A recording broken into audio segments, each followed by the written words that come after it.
Welcome back, brothers, to Warhammer. Tonight's lore, we're diving into what will happen if Ferrus Manus was able to return. As always, before I get to the madness, be sure to like and comment any videos and topics you need to see in the future. Be sure to subscribe for the Emperor. I want to thank you guys for the support. Y'all been killing it like always. Now, let's get into the video. 17 days after the impossible return of Ferrus Manus, Agrippina was burning. The Forge world turned beneath a pall of industrial smoke and orbital ruin. From the assault bay of the descending Thunderhawk, Iron Captain Caonok Var watched continents vanish beneath curtains of ash. Manufactorum districts that had endured for millennia burned in geometric lines across the horizon. Plasma reactors flared like captured suns where their containment systems had failed. Kilometers of cooling towers leaned drunkenly over districts already swallowed by fire. Orbital debris screamed through the upper atmosphere, shedding incandescent fragments that fell amongst the cities like meteoric bombardment. Somewhere below, millions were dying. Var regarded the fact without emotion. Emotion altered nothing. The Thunderhawk bucked as flak detonated against its void-hardened hull. Warning runes crawled across Var's retinal display. "Starboard stabilizer degraded," reported Brother Vol through the squad vox. "Function? Within tolerance. Then it is not degraded enough to concern me." The gunship plunged lower. 3 other Thunderhawks descended with them, black hulls marked by the white gauntlet of Clan Averni. Below and ahead, a storm raven disappeared in an eruption of violet light. One instant it existed. The next, its fuselage came apart amid a pressure wave that scattered armor plating and burning Astartes across several kilometers of sky. The source was not conventional anti-aircraft fire. Var magnified the battlefield. Noise marines occupied the upper galleries of a manufactorum complex shaped like a titanic iron cathedral. Sonic weapons glowed within their hands. Blast masters pulsed. Distortion rippled through the air around them as though reality itself had become liquid. Another discharge struck the Skitarii formations, advancing beneath the complex. The effect was immediate. Hundreds of red-robed warriors simply came apart. Metal limbs flew from torsos. Augmetic skulls burst. Organic tissue liquefied inside armor that remained standing for several heartbeats after the bodies within it had ceased to possess coherent anatomy. Servo skulls dropped from the air. A Castellan robot staggered sideways as its armor fractured along invisible stress lines, then collapsed in sections. The Emperor's children howled across open vox bands. Their laughter followed the sonic barrage. Var felt nothing but calculation. "Pilot, put us down behind Manufactorum Bastion 18. That zone is under counter-battery fire, Iron Captain." "I am aware." A pause. "Understood." The Thunderhawk descended into hell. Agrippina's southern Manufactorum territories stretched farther than unaided human sight could comprehend. Trenches cut through industrial plains for hundreds of kilometers. Armored columns crawled along reinforced transit arteries beneath skies permanently lit by artillery. Lehman Russ squadrons moved in echelon through clouds of pulverized ferrocrete. Rogel Dawn battle tanks followed, turrets traversing toward distant targets. Basilisk batteries fired from cratered assembly yards until their gun barrels glowed dull red. Farther west, something enormous walked through the haze. Var magnified the image. A titan, then another. God machines moved between burning refineries, their void shields shimmering beneath distant impacts. One fired. The horizon became white. Several seconds later, the Thunderhawk shook from the concussion. "Approaching deployment coordinates," the pilot said. Var's tactical display updated. The southern defense grid was collapsing in 14 locations. 3 Skitarii cohorts had ceased responding. The Astra Militarum's 196th Agrippina and Armored Corps was surrounded. Mechanicus estimates placed confirmed casualties above 4 million in this theater alone. Another rune appeared. Priority command authentication. Origin unknown. Gene sign verification pending. VAR opened the channel. A machine voice spoke first. Biometric comparison complete. Genetic correspondence exceeds permitted error threshold. VAR said nothing. Another voice followed, this one belonging to an Iron Father stationed below. My lord, the verification is absolute. Nothing is absolute. The gene markers correspond to archived Legion records. Archive integrity. Confirmed. Independent. Verification. 3 apothecaries, 2 Mechanicus biologist adepts, 1 sealed sample from the vaults of Medusa. The Iron Father hesitated. It is him. VAR watched the tactical rune pulsing on his display. Around that single rune, the southern front was changing, not retreating, changing. You will not use the word miracle, VAR said. My lord, nor resurrection. The Thunderhawk slammed into the ground. Harnesses released. The assault ramp lowered into smoke, blood and screaming metal. VAR rose. Verification is sufficient.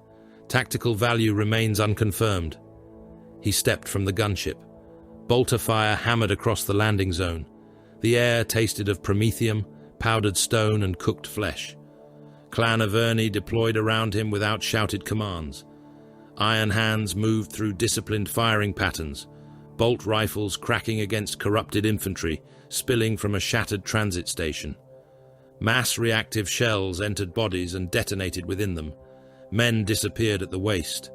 Torsos burst open. Limbs spun through ash-filled air.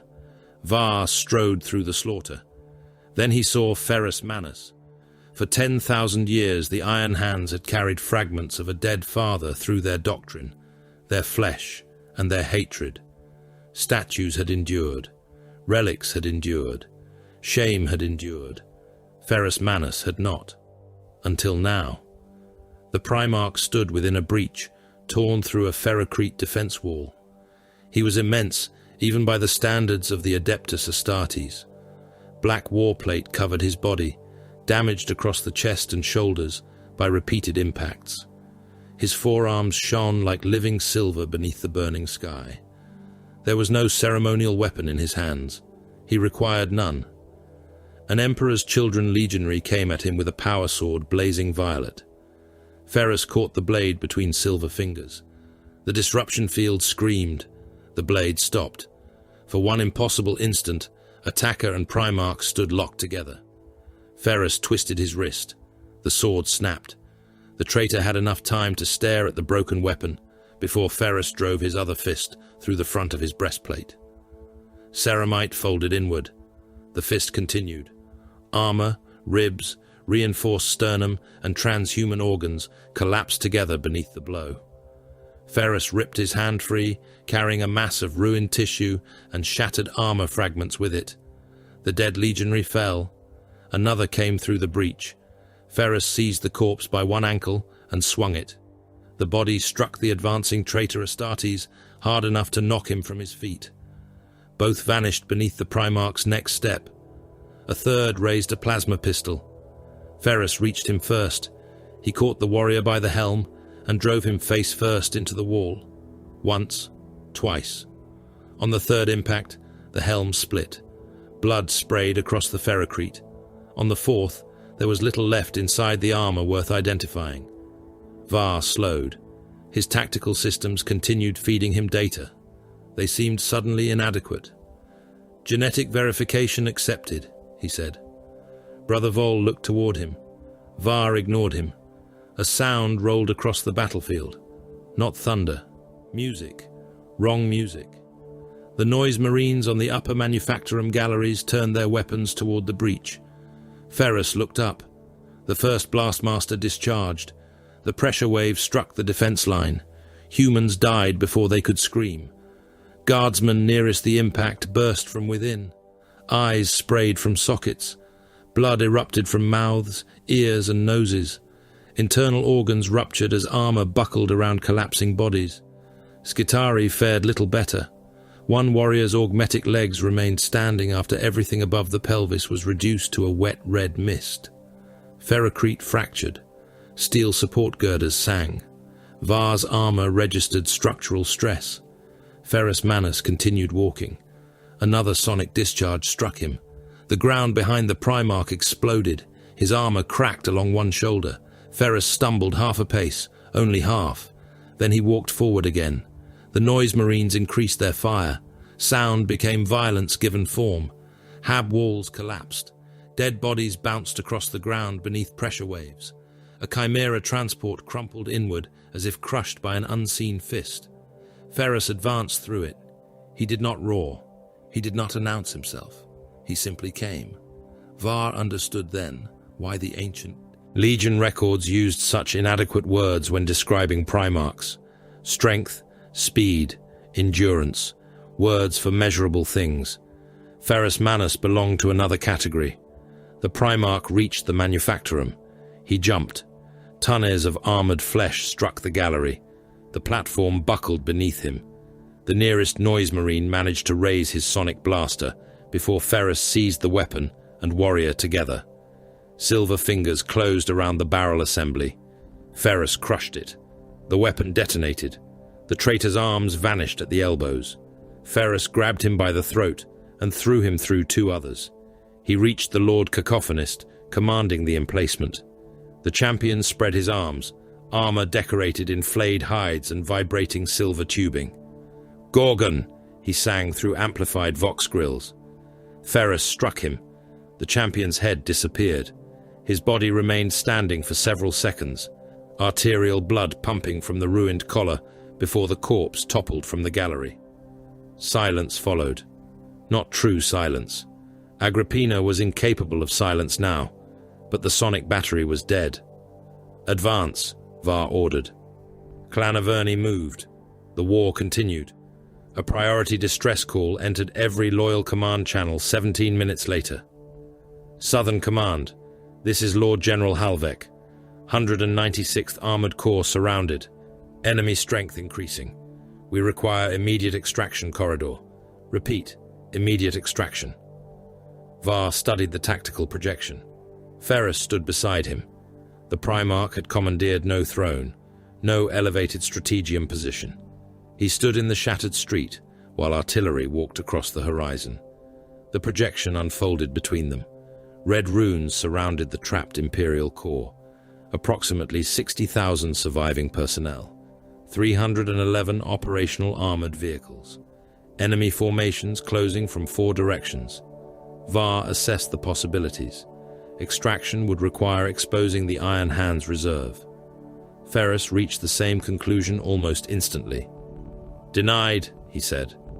The Vox operator hesitated. "Lord, deny extraction," the operator transmitted. A moment later, Halvek returned.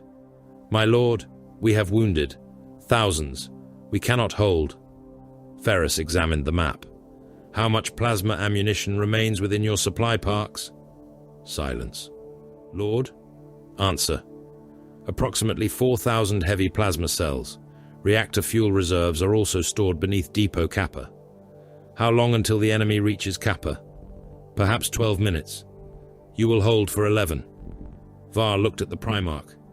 Ferrus continued. "At the 11th minute, abandon the outer positions. Draw them into the depot district. Fire every remaining shell you possess. When the enemy armor enters Kappa, overload the plasma reserves and reactor fuel." Halvek understood. "My lord, there will be no extraction after that." "There is no extraction now." The words were not cruelly spoken. That made them worse. Halvek breathed once across the Vox, then said, "Understood." Ferrus closed the channel. Var watched the trapped corps continue fighting on the tactical display. 11 minutes later, their runes vanished. The explosion illuminated the southern horizon. A white sphere expanded through the manufactorum districts. Enemy armor disappeared inside it. Towers folded. Hundreds of Emperor's children and tens of thousands of mortal auxiliaries ceased to exist. The shockwave reached them much later. Dust rolled across the street. Var watched it pass. "Efficient," he said. Ferrus looked at him. "No." Var waited. "Necessary." The Primarch turned back toward the war. That distinction remained with Var. Command feeds flooded the hololithic display. Millions of soldiers, thousands of tanks, artillery complexes, Skitarii maniples, night banners, Titan engines. The battle existed on a scale too vast for one projection, so tactical cogitators divided it into layers. Ferrus demanded all layers at once: enemy advance rates, ammunition expenditure, void shield integrity, atmospheric interference, Titan reactor status, casualty projections, orbital trajectories, reserve concentrations. He absorbed everything. Var had known commanders who required entire strategium staffs to interpret less. Ferrus watched for perhaps 30 seconds. The Western assault is false. Var examined it. Enemy forces were massacring habitation districts there. Their progress looked devastating. Yet they had bypassed 2 transit arteries that would have allowed them to encircle the Mechanicus reserve. Ferrus pointed east. They could have taken the refinery complex 3 hours ago. They chose civilian concentrations instead, Var said. Yes. Another front. Noise Marines were demolishing hab spires rather than ammunition manufactoria. A Lord Exultant had committed elite Astartes to the destruction of a refugee column while leaving an armor corridor unsecured. Var saw the pattern. This is not conquest. Ferrus stared into the burning projection. No. Then what? The Primarch's silver hands closed slowly. A performance. Something screamed beneath reality. The sky tore open. Purple light poured through the wound. Demons came with it. Long-limbed things raced across walls and wreckage with impossible speed. Clawed forms fell amongst Skitarii ranks, opening men from groin to sternum. Entrails spilled across iron decking. A soldier fired his lasgun point-blank into a demon's face and died when its claw passed through his mouth and erupted from the back of his skull. Then something larger stepped through. The Keeper of Secrets towered above the ruins. Its shape possessed an obscene grace that offended Var's augmetic vision. Blades curved from elegant hands. Horns framed a face too beautiful and too monstrous to belong to anything born within material reality. Iron hands raised weapons. Ferrus lifted one hand. No. Var looked at him. Destroy the breach. My lord, that is an order. Ferrus walked toward the demon. The Keeper moved first. Too fast. Its blade opened Ferrus's armor from shoulder to flank. Blood struck the ground. The Primarch did not retreat. He stepped closer. A second blade punched through his side. Ferrus seized the demon's wrist. Silver fingers tightened. Bone cracked. The Keeper shrieked. Ferrus twisted until the arm turned backward. Another claw struck his helm. He answered with his forehead. The impact broke the demon's jaw. Var turned away. Clan of Erni, target the summoning pylons. Controlled volleys. Bring the breach down. Bolter fire thundered. Ferrus fought behind it. Not beautifully. Not like Fulgrim in the ancient recordings. Ferrus fought as a manufactorum press killed. He accepted wounds to gain purchase. He broke limbs rather than parried. He caught one elegant arm beneath his own and crushed the joint until demonic bone punched through violet flesh. The Keeper screamed into his face. Ferrus drove both thumbs into its eyes. Then he seized its skull. He pulled. The neck elongated, tore. Black-violet blood poured across his armor. The warp breach collapsed as the final pylon detonated. The Keeper came apart in Ferrus's hands, flesh becoming ash and screaming vapor. Silence returned for a heartbeat. Ferrus stood amongst the dead. Imperial. Traitor. Mechanicus. Human bodies lay beside broken Astartes. Skitarii limbs protruded from collapsed masonry. Blood ran through drainage channels designed for machine lubricant. Ferrus looked at Var. What became of my sons? Var answered without hesitation. We endured. We strengthened ourselves. We removed weakness. We became less dependent upon flesh. Ferrus studied him. The augmetic eye, the reconstructed limbs, the systems buried beneath his armor. His gaze lingered. I asked what you became. Var felt something colder than anger. Ferrus continued, not what you removed. Every Vox unit on the battlefield activated. Static screamed. Then a voice spoke. Warm, cultured, intimate. Ferrus. Across the southern continent, guns continued firing. Men continued dying. Yet thousands heard that single name. My beloved brother, how terribly long you have made me wait. Var saw Ferrus become motionless. I wondered whether death had taught you patience, whether Istvan had finally cured you of that magnificent temper. Fulgrim laughed softly. I hope not. Ferrus said nothing. This time, brother, our reunion shall be worthy of us. The transmission ended. Iron hands across the battlefield waited. Var waited. History waited.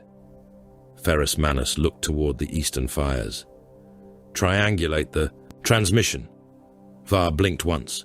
My lord, mine every viable withdrawal corridor. Move armor behind their southern formations. Do not pursue their retreat.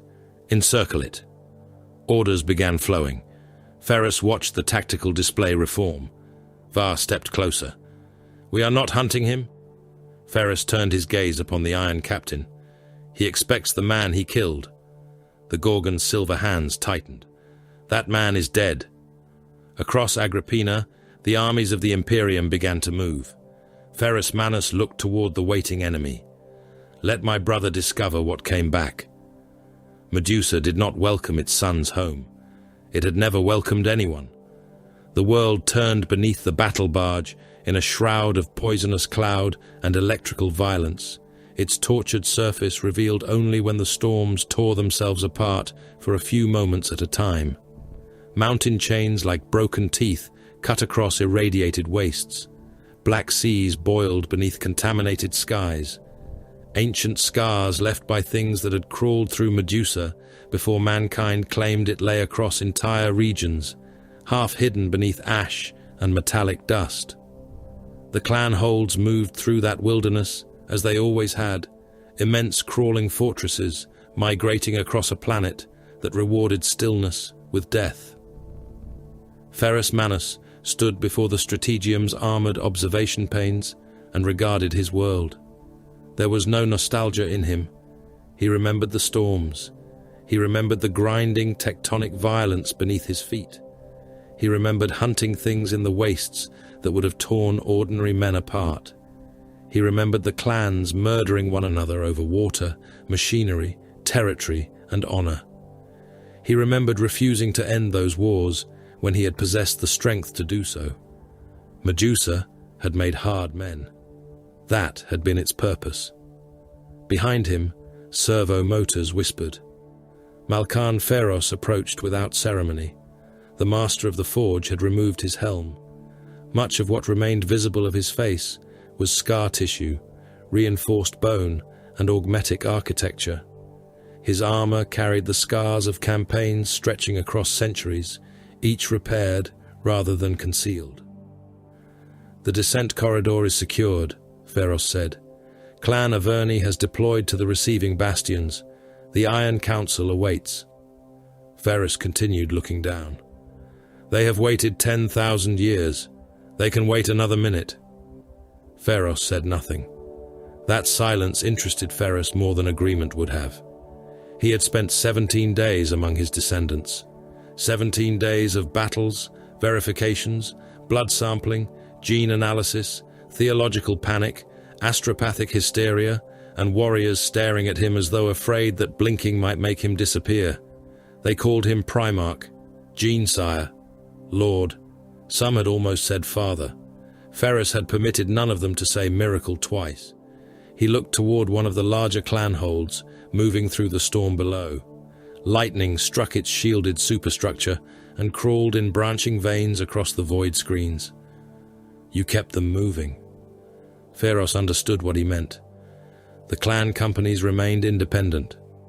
Independent. Within chapter law. Ferrus turned. Chapter. It was not the first time he had spoken the word, as though tasting something bitter. Pharos remained motionless. The Legion was broken after the heresy. I know what Gilliman wrote. Then you know why. I know why he believed it necessary. Ferrus walked past him. The great chamber doors opened before the Primarch. Whether necessity and wisdom are the same thing remains to be determined. The Iron Council received him beneath the mountain. The chamber had been carved into black Medusan stone and reinforced across the millennia with adamantium ribs, machine shrines, armored galleries, and banks of cogitators. Clan sigils hung above the assembled Iron Fathers. Servo skulls drifted through incense thick enough to obscure the vaulted ceiling. Ferrus stopped at the threshold. He saw himself everywhere. Not himself, his corpse. A towering statue of the Gorgon dominated the chamber's far wall, rendered in black iron, one hand raised above kneeling suns. Beneath it rested fragments of shattered plate, weapons said to have crossed the stars in the hands of veterans who had known the Great Crusade, pieces of vitrified stone marked as relics of Istvan, preserved. They had built a tomb around a memory. Ferrus entered. One Iron Father dropped to one knee, then another. Then the council followed. Ferrus did not. Ferrus noticed. Stand. The word echoed beneath the vault. Several heads lifted. Ferrus's expression hardened. I did not command you to kneel. The Iron Fathers rose. You are our Gene Sire, said Iron Father Rathran, eldest among those assembled. I am your commander. Our Primarch. Yes. Rathran lowered his gaze. Ferrus looked at the statue again. Who ordered that built? No one answered immediately. That is not a difficult question. It predates every warrior presently seated upon the council, Ferrus said. Then destroy it. A fractional movement passed through the chamber. Not shock. Iron hands were too disciplined for that. Something colder. Ferrus saw it nonetheless. Rathran spoke carefully. It has stood for millennia. So has Medusa. I do not kneel to the mountains. It honors the dead. Ferrus looked at him. I am standing in front of you. No one answered. Destroy it. This time Ferrus inclined his head. It will be done. Ferrus moved toward the council dais. Now tell me what you became. The explanation lasted almost an hour. Ferrus interrupted none of it. That made the Iron Fathers increasingly uneasy. They explained the Iron Council and its authority. They explained how no single master permanently ruled the chapter, how clan companies preserved their own traditions, armories, recruitment lines, and methods of war. They explained the long centuries after Istvan, the distrust of emotion, the suspicion of flesh, the doctrine that weakness invited destruction, and therefore weakness must be cut away wherever it was found. They spoke of loss as evidence. They spoke of endurance as vindication. They spoke of augmentation, replacement, purification. Ferrus listened. Ferrus watched him from beside the dais. The Primarch's face changed very little. That concerned him. Rage would have been easier. Ferrus had always possessed rage. The oldest records made no attempt to conceal it. What stood before the Iron Council now was something Ferrus found more difficult to catalogue. Judgment. When the final Iron Father finished speaking, Ferrus rested both silver hands upon the edge of the iron table. You believe flesh is weakness, Rathran answered. The flesh fails. So does steel. Steel may be replaced. So may flesh. Flesh decays. Machines corrode. Rathran's augmetic eye narrowed. The machine is stronger. Then why do you require a warrior to command it? Silence. Ferrus straightened. Show me your surgical sanctums. The apothecarian levels were immaculate. Ferrus disliked them immediately. Not because of the machinery. That impressed him.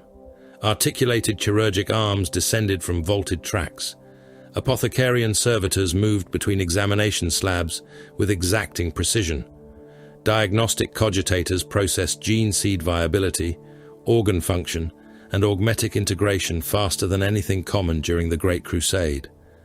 Entire walls were given to replacement limbs, reinforced spinal assemblies, ocular units, internal pumps, filtration organs, and adamantium skeletal augmentations. Ferrus moved from one apparatus to another. He asked questions. The apothecaries answered. His questions became more technical. Their answers became slower. Ferrus realized with something approaching satisfaction that several of them had forgotten who Ferrus Manus had been before he became a relic. Smith, engineer, weapon maker, a Primarch who had understood machines because he had never needed to worship them. Then they entered the active sanctum. An Astartes lay upon the central slab. He was conscious. His left arm had already been removed at the shoulder. Blood traveled through transparent reclamation tubes. The exposed joint was clamped within a surgical ring, while servitors prepared an augmetic replacement. Ferrus stopped. What happened to him? The apothecary hesitated. No battlefield injury, Lord. Disease? No. Mutation? No. Ferrus looked at the severed arm resting in a disposal basin. It was enormous, pale and heavily muscled, perfectly healthy. Then why is it there? The warrior upon the slab answered. Because it was flesh. Ferrus stared at him. The Astartes met his gaze without fear. For that, at least, Ferrus respected him. My arm was inferior to its replacement. In what task? The warrior paused. Ferrus stepped closer. What task? War. That is not a task. That is a condition. The apothecary's mechadendrites froze. Ferrus picked up the severed arm. Blood ran from its cut end across his silver fingers. He examined it. No degradation. None, the apothecary admitted. No damage. None. Ferrus dropped the limb back into the basin. You amputated strength because you were frightened it might one day become weakness. The warrior's jaw tightened. The flesh is weak. Ferrus looked at him. Yes. The room became utterly still. Ferrus pointed toward the augmetic waiting above the slab. So is that. No one spoke. A weapon can fail. Armor can fail. A reactor can fail. A fortress can fail. A Primarch can fail. Ferrus saw several Iron Fathers look toward him. Ferrus continued. The existence of weakness is not permission to mutilate yourself in fear of it. Rathren stepped forward. You condemn what preserved us. Ferrus turned. I condemn nothing that preserved you. You condemn our doctrine. I have heard doctrine used as a shield by men too frightened to examine themselves since before your chapter existed. The Iron Father's power fist activated. Its field crackled into life. Ferrus's targeting systems immediately highlighted the weapon. Ferrus merely looked at it. Rathren said, You died. The words hung in the sanctum like a detonation. Several iron hands shifted. Ferrus did not. Rathren continued. You led the 10th into Istvan. You permitted wrath to overrule discipline. You were slain. We survived what followed without you. Ferrus watched the Primarch. Ferrus's expression did not change. Continue. Rathren took another step. We learned from your failure. Ferrus nodded once. Good. The answer unsettled everyone. Rathren's fist lowered slightly. Ferrus came closer. But you learned the wrong lesson. You have been returned for 17 days, and you have mistaken grief for wisdom for 10,000 years. The power fist rose. Whether Rathren intended violence or merely emphasis ceased to matter. Ferrus moved. His silver hand closed around the power fist. The disruption field screamed against living metal. Rathren tried to pull away. He could not. Ferrus tightened his grip. Ceramite cracked. Then adamantium. The power field died with a shower of sparks. Ferrus twisted. The entire augmetic assembly tore from Rathren's shoulder. Cables snapped. Fluid sprayed across the surgical floor. A clot of muscle and scar tissue came free with the machine. Blood struck the wall in a heavy arc. Rathren roared. Ferrus struck him once across the chest. The Iron Father flew the length of the sanctum. He hit an instrument station hard enough to crush it beneath his armor and fell among broken surgical limbs. Ferrus threw the severed augmetic after him. It struck the floor beside Rathren's helm. No one touches him. The apothecary stopped. Rathren tried to rise. Ferrus watched him fail. You wish to instruct me through strength. Rathren dragged himself onto one knee, blood pouring from the ruined shoulder socket. Ferrus nodded. Then learn. He looked around the chamber. I will not execute him. No one had suggested it. Ferrus knew they had considered it. A dead warrior becomes a relic. A relic becomes an excuse. He will live. Rathren looked up. Ferrus's voice hardened.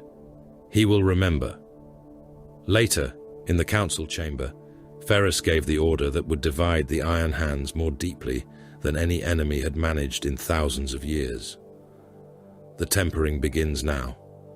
Pharos stood beside him. The reconstructed hololith displayed chapter armories, gene vaults, surgical facilities, and clan structures. Ferrus spoke without ceremony. Augmetics required by injury remain. No response. Augmetics that improve battlefield function remain. Several Iron Fathers relaxed fractionally.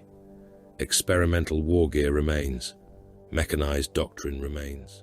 Dreadnought deployment, armor concentrations, forge integration, machine interface systems, all remain. Rathren was absent. His seat remained empty. Ferrus looked across the council. Ritual removal of functioning flesh ends. One Iron Father spoke. You would forbid strength? I would forbid cowardice wearing the shape of iron. The words struck harder than shouting would have. Ferrus raised one silver hand. This is not flesh. The metal shifted almost imperceptibly beneath the light. It has served me well. His gaze moved across their augmetic bodies. I do not despise the machine. Then he closed the hand. I despise dependency. Ferrus spoke for the first time. The machine must extend the warrior's will. Ferrus looked toward him. Ferrus continued. It cannot replace it. The Primarch said nothing for several seconds. Then, correct. One word. Ferrus felt its weight more keenly than praise. Ferrus looked back to the council. The flesh is weak. Steel is weak. Certainty is weak. Pride is weak. Rage is weak when it commands the hand instead of serving it. His eyes hardened. Weakness may be excised. Several Iron Fathers listened more closely.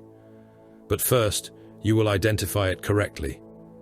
Ferrus turned to Ferrus. Rewrite the surgical strictures. Ferrus inclined his head. The Iron Council must ratify doctrinal amendment. No. The chamber chilled. Ferrus did not raise his voice. You will advise. You will argue. You will identify anything I have misunderstood in the 10,000 years I was dead. His gaze moved across them all. But you will not hide inertia behind procedure. Ferrus understood then. Ferrus did not intend to abolish the Iron Council. That would have frightened them less. He intended to test whether it deserved to survive. The history of the Imperium was given to Ferrus afterward, not as chronicles, as wounds. The Emperor entombed upon the Golden Throne.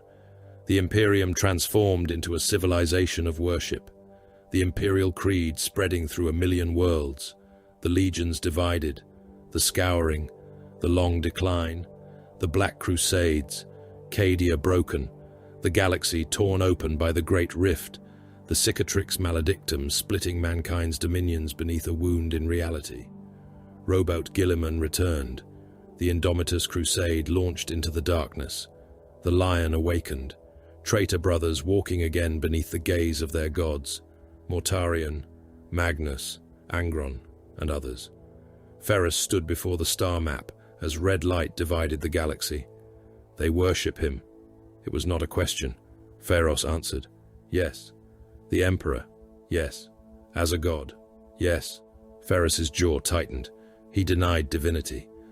The dead are rarely permitted to determine what the living make of them. Ferrus looked toward Ferrus. For a moment the master of the forge wondered whether he had gone too far. Then Ferrus looked toward the place where his own statue had stood. Servitors were already dismantling it. "No," Ferrus said, "they are not." An ecclesiarchal recording began to play. Ferrus shut it off. "Idiocy." Ferrus waited. Ferrus stared at the map. Entrenched idiocy. Still idiocy. Yes. The Primarch considered the vast wound bisecting the Imperium. Can it be removed? Ferrus understood the question. The creed? Yes. Not without war. Ferrus turned. With whom? Mankind. That answer held him. For several seconds, Ferrus said nothing. Then he looked again at the burning galaxy. "I will not return from death to begin by killing the species I was made to defend." Ferrus inclined his head. Ferrus's expression remained contemptuous. Let them pray. His silver fingers rested on the strategium table. For now. The final archive opened. Ferrus had not wanted to show it immediately. Ferrus noticed. "You are delaying." "No. You are." Ferrus activated the pict feed. Fulgrim appeared, not as Ferrus remembered him. The Phoenician towered over a battlefield drenched in violet fire. His lower body had become a vast serpent's coil. 4 arms spread from an armor-clad torso, warped by demonhood. Wings of unreality shimmered behind him. Warriors in the colors of the Emperor's children knelt around their gene-sire, while sonic weapons tore an Imperial line apart in the distance. Fulgrim turned toward the recording device, even through degraded pict. Capture. He seemed to know he was being watched.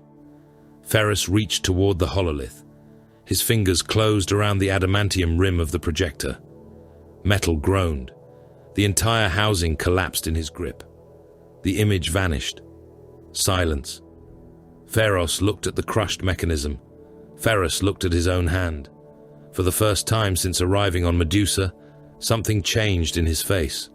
Not fury, fear, not of Fulgrim, of himself. Ferrus opened his fingers. Fragments of adamantium fell onto the table. When was that recorded? Recent. How recent? Ferrus told him. Ferrus absorbed the answer. Every engagement. My lord. Every campaign fought by the Emperor's children since Istvan. Every confirmed sighting of Fulgrim. Every account of his weapons, his methods, his demonic manifestations. Every survivor's testimony. Every tactical failure. Every victory. Ferrus studied him. You intend to hunt him? Ferrus's gaze settled upon the dead hololith. No. That answer surprised him. Ferrus looked toward the immense archive vaults beyond the chamber. I hunted him once. His voice became quieter. I know what that cost. Ferrus said nothing. Ferrus closed his silver fist again, this time without damaging anything. I will know Istvan. You were there. I remember anger. The Primarch's eyes lifted. That is not the same thing. He turned toward the waiting. I want deployment records. Legion strength, command timings, communications, the withdrawal, the betrayal, my orders, Fulgrim's movements, everything. Ferrus understood. Ferrus Manus was not seeking memory. He was seeking evidence. The Primarch walked toward 10,000 years of records concerning the brother who had murdered him. I will know exactly what killed me. Ferrus watched him go. For the first time since the Gorgon had returned, the Master of the Forge understood what had changed. Ferrus Manus did not fear weakness. He feared failing to recognize it. 3 sons of the Emperor. The Macragge's honor did not travel alone. Around the immense battle barge moved a fortress of warships drawn from the Indomitus Crusade. Their formations spread across the void in layered defensive screens. Strike cruisers held the inner perimeter. Navy battleships and grand cruisers formed the deeper wall beyond them. Frigates hunted through the darkness with auger arrays extended. Destroyer squadrons prowled the translation approaches, engines running hot, torpedo tubes loaded. Robout Guilliman had ordered no celebration. He had forbidden one. The order had not prevented men from whispering. Ferrus Manus. The name moved through decks, chapel precincts, gun batteries and strategium galleries, more quickly than any sanctioned communique. Naval ratings made the sign of the Aquila when they spoke it. Guardsmen whispered that another of the Emperor's sons had risen from death. Adeptus Astartes spoke less, but even they did not speak of the Gorgon as they would have spoken of a newly appointed chapter master or crusade commander. The dead were not meant to return. Guilliman knew that better than most. He stood within the strategium while hololithic worlds burned around him. Agrippina pulsed in iron red. 3 neighboring industrial systems flashed amber. 16 shipping routes were marked as compromised. 2 entire astropathic corridors had ceased reliable transmission. A bank of cogitators displayed casualty totals so large that the adepts tending them had stopped converting the figures into individual dead. Guilliman did not look away. The reports from Medusa, a hooded strategium adept, bowed. Confirmed again, Lord Regent. How many independent gene tests? 7. Mechanicus? 3 biologies examinations? Apothecarian? 4. Psychic contamination? No confirmed corruption. Warp signature? Abnormal only in the expected manner of a Primarch physiology. Guilliman almost smiled. Expected. There was nothing expected about this. He dismissed the adept with a gesture. Calgar might once have found reassurance in Guilliman's control. Mortals certainly did. They saw the avenging sun standing before maps of catastrophe and assumed confidence meant certainty. It did not. Guilliman had learned long ago that certainty was often merely ignorance wearing armor. Another brother lived. That should have been joy without qualification. Ferrus had been loyal. Ferrus had been mighty. Ferrus had been one of the greatest warlords of the Great Crusade, a smith, a conqueror, a being whose physical strength had impressed even his brothers. Ferrus had also been dead for 10,000 years. 10,000 years during which the Imperium had become something none of them would willingly have built. Guilliman had awakened into that nightmare and nearly broken himself trying to understand it.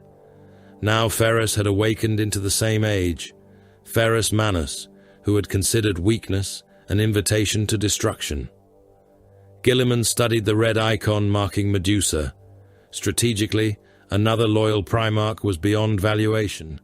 Politically, another loyal Primarch was an earthquake. The doors behind him opened. A Victrix guard bowed. "My lord, the Lion's vessel has completed docking." Guilliman turned. So he came. "Yes, lord." Of course he did. The Lion arrived without procession. That was very much like him. Lionel Johnson entered the command chamber, accompanied only by a handful of his sons. His armor carried the dark green of the first. Age showed in his face in a manner that would have been impossible to imagine during the Great Crusade. Silver touched his hair. Lines had cut themselves around eyes that remained as watchful as ever. Guilliman dismissed the chamber. Mortal officers withdrew first. Astartes followed. Several were reluctant to leave. Guilliman understood why. They were about to witness 3 sons of the Emperor stand together. History had once considered such meetings ordinary. History had become cruel. The Lion stopped several paces away. "You brought a fleet." "So did you." "Mine is smaller." Guilliman glanced toward him. "You sound proud of that." "I am not the one who turned a meeting into a naval campaign." "This meeting may become one." The Lion looked toward the hololithic representation of Medusa. "So you believe it?" "I believe the examinations." "That was not my question." Guilliman considered him. "Yes." The Lion nodded once. "Then he lives." The chamber doors opened again. Ferrus Manus entered. No herald proclaimed him. No honor guard preceded him. He wore black armor without ceremonial embellishment, its surfaces still carrying repairs from Agrippina. The damage had been sealed rather than polished away. His forearms were bare below the vambraces, the strange living metal of his hands catching the blue light of the strategium. He stopped. For a moment, no one moved. 3 brothers, 3 survivors of an age that had ended in betrayal and fire. Guilliman crossed the distance first. He embraced Ferrus. The Gorgon stiffened. Then one immense arm closed across Guilliman's back. The gesture lasted perhaps 2 heartbeats. Ferrus stepped away. "You always were sentimental." Guilliman almost laughed. "You were dead." "So I am repeatedly informed." The lion approached. Ferrus regarded him. The lion regarded Ferrus. Neither spoke. Then they clasped forearms. Ferrus tightened his grip. The lion tightened his own. The deck beneath them gave a faint metallic groan. Guilliman watched both with growing irritation. "Are you finished?" Neither released. Ferrus looked directly into the lion's eyes. "You look old." The lion's expression remained perfectly still. "You look remarkably healthy for a man whose severed head I remember mourning." Ferrus released him. A sound escaped Guilliman before he could stop it. Not laughter. Almost. Ferrus looked at him. "I see resurrection has damaged your discipline. It has been a difficult millennium." The lion moved toward the strategium table. "Enjoy the humor while it lasts." Guilliman activated the galactic projection. The wound of the cicatrix maledictum spread across the chamber like a malignant scar. Ferrus stared at it. He had seen records. Maps were different. Maps made disaster geometry. "The galaxy is divided," Guilliman said. "Reliable navigation remains compromised across vast regions. Entire sectors receive orders months or years late, if they receive them at all. Imperial commanders fight campaigns with incomplete intelligence. Supply routes collapse without warning. Forge worlds disappear behind warp storms. Crusade fleets are redirected before finishing the wars for which they were assembled." Ferrus watched the map.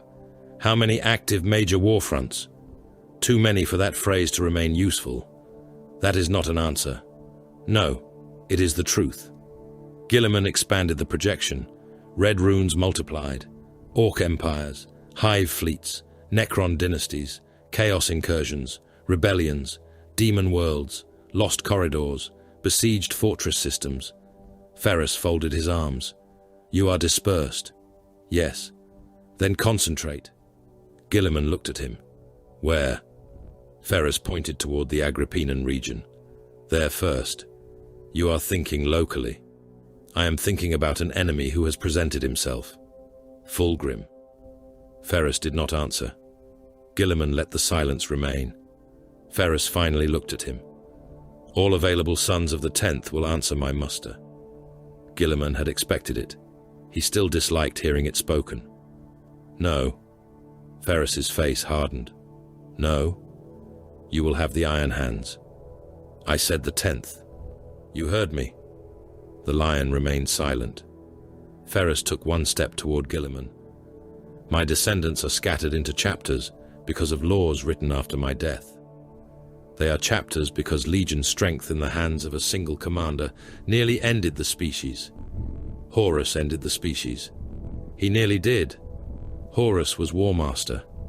He was also a Primarch commanding a legion." Ferrus's silver fingers flexed. Guilliman continued before anger could choose the direction of the discussion.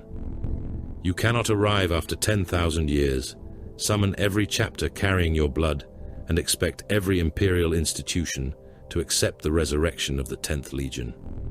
I do not require acceptance. You do." Ferrus's gaze sharpened. Guilliman held it. "That is the difference between conquest and rule. We are discussing war.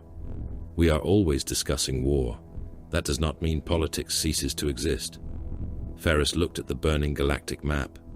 "You built structures intended to survive us." "Yes." "And did they?"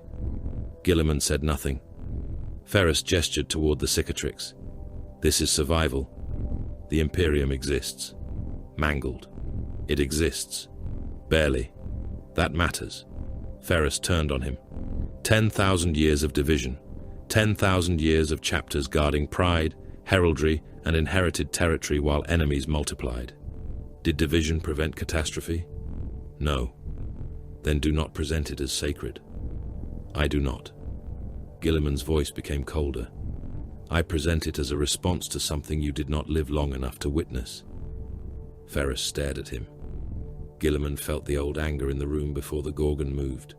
Not warp pressure, not psychic force. Something simpler. The presence of a creature built for dominance. Horus, Gilliman said. Mortarion, Fulgrim, Angron, Lorgar, Perturabo, Magnus. Legions followed their fathers into treason by the tens of thousands. Concentrated transhuman military power nearly strangled humanity. You ask me to forget that, because the galaxy is dangerous. The galaxy is more dangerous now. Precisely why I will not create another weakness, merely because it resembles strength. Ferrus came closer. And when an enemy concentration breaks one chapter at a time, we combine them operationally. Under commanders afraid to call a legion what it is. That word carries consequences. Words do not kill worlds. The lion finally spoke. Some do. Both brothers looked toward him. The lion stood before the projection, hands resting upon the pommel of his sheathed weapon. The galaxy is not the Great Crusade. Ferrus grunted. I noticed. Have you? The Gorgon looked at him. The lion continued. Your descendants have existed without you for longer than the Imperium existed before your death. They have traditions you did not create, wars you did not fight, debts you did not incur, shame you did not share. I share enough shame with them. That is not the same thing. Ferrus's expression tightened. The lion stepped closer. If you summon them by blood alone and call obedience proof of loyalty, some will follow because they worship the memory of you. Others will resent being ordered to abandon 10,000 years of identity because their gene sire has returned. Then they may refuse. Gilliman frowned. Ferrus looked between them. They may refuse. They may remain in their bastions, prosecute their own wars, and prove through victory that their judgment exceeds mine. The lion's eyebrows lifted slightly. And if they fail, then they were wrong. That is your answer to everything? When reality is kind enough to provide an answer, yes. Gilliman deactivated part of the projection. War is not always so clean. Ferrus looked at him. Then stop making it dirtier with philosophy. The alarm chimed, not loudly. The tone was worse because it was restrained. A priority strategic intrusion. Gilliman opened the channel. A naval officer appeared in hololithic form, armor scorched, one side of his face bloodied. My lords, immediate intelligence from the Agrippina approaches. Speak. Enemy activity has increased across 7 industrial systems, coordinated Emperor's Children strikes, mortal cult armies in numbers exceeding earlier projections, demonic manifestations confirmed on 3 worlds. Another map appeared. Ferrus moved before Gilliman did. Show vectors. The officer complied. Lines spread through the systems. Convoys destroyed. Manufactoria attacked. Habitation districts burned. Astropathic nodes silenced. Ferrus studied the pattern. Gilliman saw it several moments later. A gap, not an accidental one. Enemy concentrations curved around an open corridor. The lion saw it too. They are leaving a road. Ferrus said nothing. The officer continued. Reports indicate Lords Exultant commanding several assault groups. Noise marine formations have converted whole Hab districts into resonant kill zones. Civilian casualties are extreme. Several cult armies appear to be advancing without strategic support. Because support is not the objective, Ferrus said. Gilliman enlarged the corridor. It pointed toward a fortified world deeper within the region. The lion's expression became grim. Bait. Yes, Gilliman said. Ferrus was already studying the next layer. Not merely bait. Gilliman looked toward him. Ferrus traced the deployments with one silver finger. Provocation. Civilian slaughter where it will be witnessed. Militarily inefficient attacks. Deliberate withdrawals. A visible corridor. A prepared battlefield at its terminus. The lion understood. Istvan. Ferrus's hand stopped. The words seemed to remove heat from the chamber. Gilliman watched his brother carefully. Ferrus did not move. He wants pursuit, Gilliman said. Yes. He wants anger. Yes. He wants you. Ferrus looked at the destination world. Yes. The lion stepped toward him. If you follow that road, Fulgrim has already chosen the battlefield. Ferrus turned his head. If I do not, he burns every forge system along it. That is why the trap works. I know. Knowing does not disarm it. No. Ferrus looked again at the map. But refusing battle because the enemy desires it is still allowing the enemy to choose your actions. Gilliman felt an old, unwelcome respect. That was the problem with Ferrus. His conclusions were often brutal. They were not therefore foolish. We cannot give you a legion, Gilliman said. Ferrus looked at him. But we can give you command. The lion said nothing. Gilliman expanded the crusade structure. Iron Hands. Any successor chapter volunteering for temporary consolidated operations. Imperial Navy assets. Astra Militarum armies. Mechanicus battle groups. Titan support where available. All under a single theater command. Ferrus studied it. No permanent reunification. No dissolution of chapter law. No. Operational obedience while attached. Yes. Ferrus looked toward the lion. The lion inclined his head once. A war host without pretending history did not happen. Ferrus's mouth twisted. You both enjoy words too much. Gilliman ignored him. The designation will be temporary.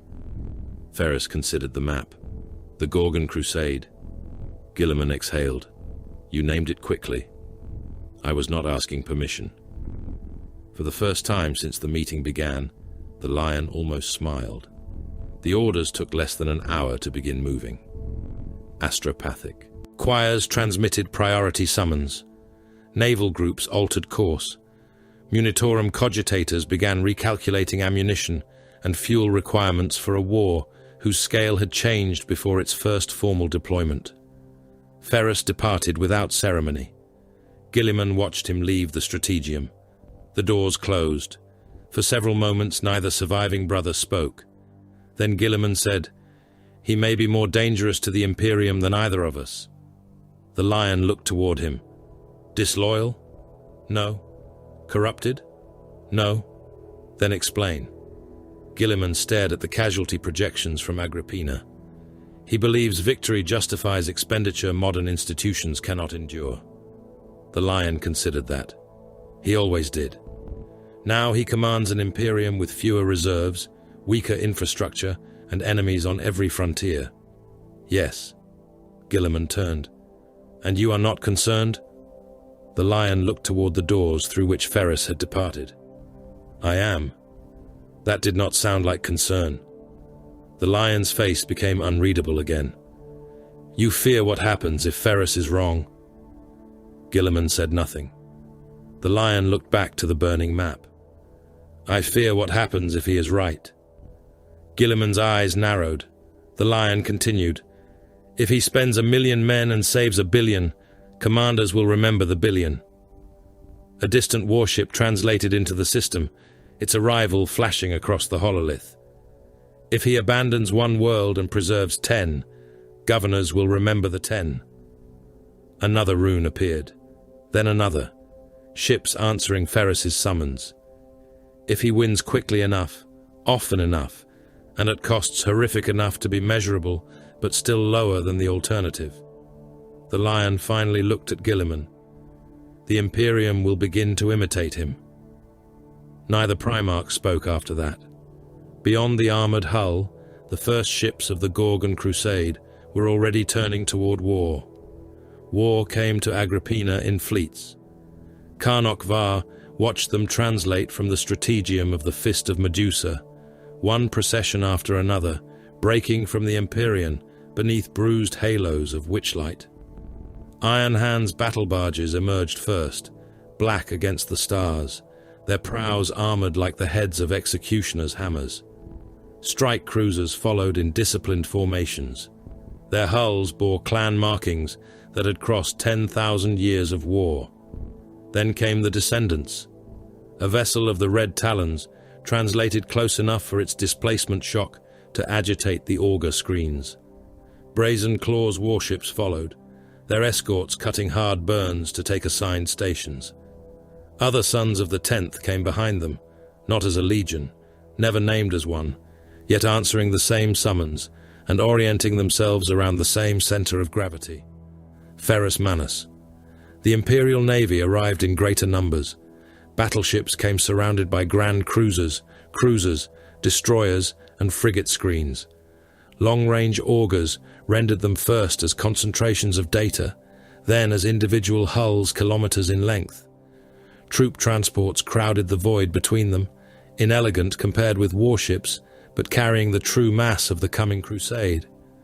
Hundreds of millions of Astra Militarum personnel, tank regiments, artillery regiments, engineer battalions, Munitorum Labor Corps, Medici units, penal formations, entire generations of men packed into armored holds and prayer-marked decks, traveling toward worlds on which most would die without ever understanding more than a few kilometers of the war consuming them. Adeptus Mechanicus arc vessels completed the muster. Their forms were grotesque conglomerations of shrines, manufactoria, and engines. Red lumens burned across their hulls. Cohorts of Scitari waited within them, beside combat servitors, automata, replacement tank engines, reactor cores, shells, promethium reserves, and weapon components, measured not in crates, but in industrial tonnage. Var viewed the fleet sensors. The figures continued climbing. He felt no awe. Awe was an inefficient response to logistics. Fleet concentration at 87% of projected strength, said the Strategium's primary magos. Var looked toward Ferrus Manus. The Primarch stood before the central hololith. No, Ferrus said. The magos' mechadendrites twitched. My lord? 68%? The machine priest emitted a burst of irritated Binharik. The fleet census indicates the census includes vessels still undergoing reactor alignment, troop ships without complete ammunition loads, and 3 armor carriers whose embarkation manifests list regiments that have not arrived. Ferrus turned. Do not count what cannot fight.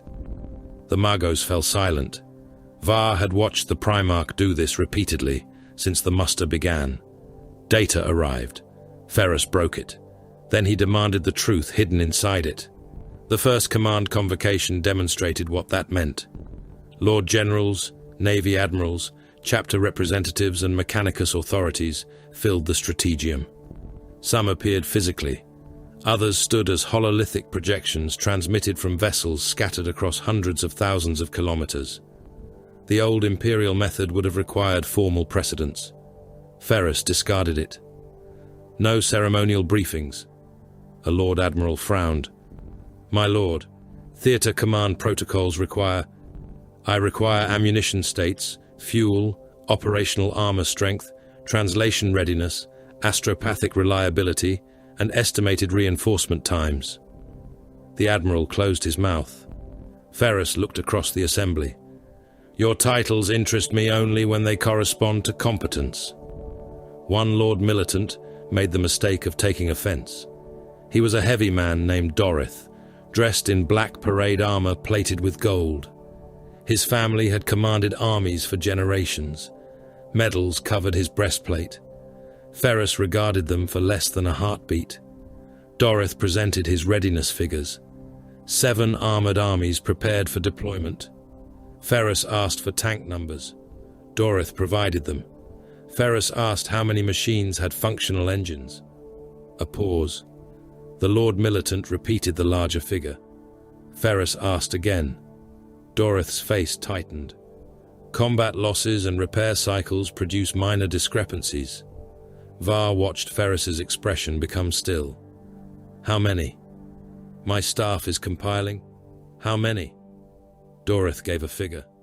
Ferrus looked toward Var. Independent report. Var answered immediately. 3 complete armor divisions were destroyed on Hadrath Minor 2 weeks ago. Survivors number fewer than 1 regiment. The chamber became silent. Dorith's face drained of color. Ferrus looked back at him. You placed dead tanks into my order of battle. My lord, Replacement allocations were expected. You lied. No, I presented projected readiness. Ferrus stepped down from the strategium dais. Dorith took one involuntary step backward. Ferrus stopped in front of him. A false report kills men beyond the point where your cowardice begins. The Lord Militant swallowed.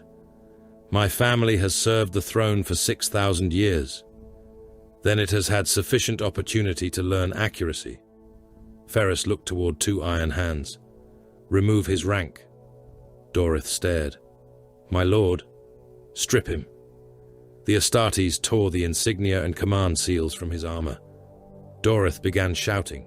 He spoke of authority, of ancient blood, of petitions to Guilliman. Ferrus listened until the man had exhausted himself. Then the Primarch drew a bolt pistol from an iron hand's holster. Dorith finally understood. My lord, please. The bolt round entered beneath his left eye. His skull came apart. Bone fragments and brain matter struck the hololithic table behind him. His body remained upright for an instant before collapsing in a metallic heap. Ferrus returned the pistol. Revise his army strength. No one questioned readiness figures again. The crusade reorganized within 3 days. Ferrus made armor its fist. He took the mechanized instincts of his descendants and expanded them to planetary scale. Land raiders formed the hard center of Astartes' spearheads. Repulsors and gladiators operated in mobile attack groups around them. Predators stalked behind reconnaissance screens. Vindicators were assigned not merely to siege companies, but to break through echelons expected to reduce fortifications at assault distance. Dreadnoughts became moving anchor points. Redemptors marched beside columns of mortal tanks, their macroplasma weapons capable of burning holes through enemy armor before infantry ever saw the target.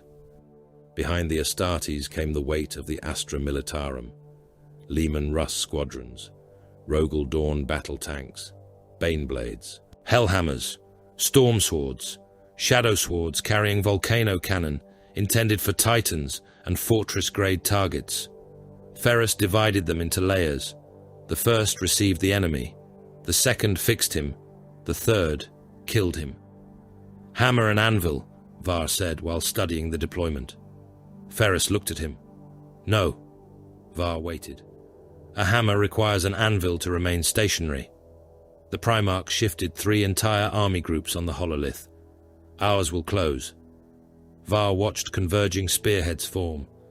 The enemy would strike what appeared to be an immovable defensive mass, become committed, then discover that the supposed anvil possessed tracks, gravitic drives, and enough artillery to turn retreat into slaughter. Ferrus moved through the armor decks personally. Var accompanied him. The Primarch paused before a Redemptor dreadnought, undergoing weapon recalibration. He ran one silver hand across the sarcophagus housing. The tech marine beside it began explaining the platform's reactor arrangement. Ferrus interrupted with a question concerning thermal bleed. The tech marine answered. Ferrus asked about plasma venting under sustained maximum discharge. Another answer. Then recoil compensation. Then motive stress. Then ammunition feed vulnerability. Within minutes, the tech marine was consulting diagnostic runes. Var said, "You understand the pattern." Ferrus looked at him as though the statement were unnecessary. "It is a machine. You have never seen one. I had never seen you before, Agrippina." Var's augmetic eye contracted. Ferrus returned his attention to the dreadnought. "The lower coolant routing is exposed." The tech marine said, "Within approved tolerance." That phrase again. Ferrus pointed. "Plate it." He moved on. At a repulsor, he ordered modifications to ammunition access. At a gladiator, he criticized sensor placement. He stripped a modern bolt rifle to its major components in seconds, studied the feed mechanism, rebuilt it, and handed it back to the armorer. Var finally understood. Ferrus did not approach new technology as a man displaced by history. He approached it as a smith, confronted by unfamiliar tools. Tools did not intimidate him. Poor design offended him. The weapon he lacked offended him most. Forgebreaker was gone. Ferrus did not ask for it. Instead, he entered an Agrippinian forge. The chamber had produced Titan components before the war. Its central furnaces burned hot enough to make the air painful, even through Astartes' armor. Ferrus ordered everyone out. Var remained at the threshold. "You were included." "I am observing." Ferrus looked at him, then observed quietly. The forge doors closed. For 16 hours the Primarch worked. No servitors attended him. No tech priests sang over the metal. Ferrus selected the alloys himself. Adamantium, ceramite composites, conductor elements taken from damaged disruption field assemblies. Dense materials normally manipulated by industrial lifters moved in his hands as though they were common smithing blanks. Heat washed over him. His silver hands entered places no flesh could have survived. He bent glowing metal over the anvil. Hammer blows rolled through the forge. Var felt them through the deck. Each strike sounded like artillery. Ferrus built the haft first, then the head. Not elegant, not ornamental. The weapon possessed the brutal proportions of siege machinery made portable. Power conduits ran within its core. Disruption field generators were set around the hammerhead in redundant arrays. Ferrus tuned them to overload matter at impact and to produce violent field instability against warp-saturated targets. When he finally carried it from the forge, heat still shimmered across its surface. Var regarded the weapon. "It requires a name." "No weapon requires a name." Ferrus looked down at it. Then, after a pause, he said, "Reckoner." Var stored the designation. Far away, Fulgrim laughed. The sound traveled through a palace built from suffering. The demon Primarch reclined among living walls, while music rose around him from thousands of throats. Some sang willingly. Others no longer possessed enough of themselves for willingness to matter. Flesh had been stretched into decorative screens. Human nervous systems were threaded through crystalline instruments, so pain could be translated into music. Bodies hung from silver hooks in the ceiling, still breathing, their blood falling in carefully timed drops onto resonant plates below. Emperor's children knelt before Fulgrim. Not all knelt equally. Some bowed because they adored him. Others bowed because they wanted those beside them to see how beautifully they did it. Fulgrim appreciated both kinds. "My brother forges again," he said. A lord exultant raised his head. "The Gorgon arms himself against you." Fulgrim smiled. "No." His enormous serpentine body shifted across the mirrored floor. "He arms himself for me." Memories returned easily. Ferrus at the forge. Ferrus laughing after some competition neither had been willing to concede. Ferrus holding a weapon made by Fulgrim's own hand. Ferrus furious. Ferrus betrayed. Ferrus bleeding. Ferrus dying. Fulgrim closed his eyes. The memory was exquisite because it hurt. Something had stolen Ferrus back. That offended him, not because Ferrus lived, because Ferrus's death had belonged to him. And now the galaxy had returned what Fulgrim had already claimed. "My lord," said another champion, "we have the opportunity to fortify Solvane." Fulgrim opened his eyes. "Abandon it." The champion stared. "My lord, do make them suffer first." Understanding came slowly. Fulgrim's smile widened. "Leave the foundries intact long enough for Ferrus to believe they matter. Turn the Hab districts into choirs. Let the cacophonists tune the streets." A lord cacophonist bowed deeply. Fulgrim continued. "Noise Marines to the defense lines. I want the survivors deaf before they die." "What of the armories?" "Burn them. They possess strategic value." Fulgrim's expression cooled. The champion immediately lowered his eyes. "Forgive me." "I do." Fulgrim leaned closer. "Do not make me do it twice." Across the war zone, the Emperor's children obeyed. Whole cities became instruments. Blastmaster fire shattered ferrocrete towers and burst organs inside packed defense bunkers. Sonic resonance traveled through transit tunnels until men kilometers from the source died vomiting pieces of their lungs. Infractors hunted strongpoints simply because resistance pleased them. Flawless blades sought champions in ruined districts, killing through guard command cadres until they found opponents capable of surviving more than a few exchanges. Lords exultant competed to create atrocities memorable enough to appear in Ferrus's intelligence feeds. Worlds that could have been held were abandoned. Supplies that could have been preserved were destroyed. Fulgrim was building a road from corpses. Ferrus refused to walk down its center. The Gorgon crusade divided. The first axis struck directly into the mortal hosts, a continent of men and machines intended to hold Fulgrim's lesser armies in place. The second turned away from the obvious front and attacked supply worlds, astropathic nodes and warp beacon sites feeding the Emperor's children advance. Ferrus took the third, armored decapitation. Fulgrim expects pursuit, Var said. They stood aboard the Fist of Medusa as the fleet accelerated toward translation. Yes. He has exposed a path. Yes. We are leaving it. Ferrus rested Reckoner against the deck. We are cutting the hand that points toward it. The fleet entered the warp. When it emerged, the enemy was waiting. The void erupted. Thousands of vessels spread across distances too large for the eye to comprehend. Tactical displays rendered engagements that were separated by light seconds, turning hours of travel into glowing lines. Torpedoes went first. Imperial spreads crossed the darkness. Enemy salvos answered. Neither side saw impact when the weapons launched. Men died minutes later because someone had calculated correctly. Macro batteries opened. Shells the size of hab blocks crossed the void. Void shields flared. Lance beams stabbed through darkness and peeled armor kilometers long from the flank of an Emperor's Children cruiser. Boarding torpedoes punched into a damaged Imperial vessel. Atmosphere erupted from the wounds. Bodies followed.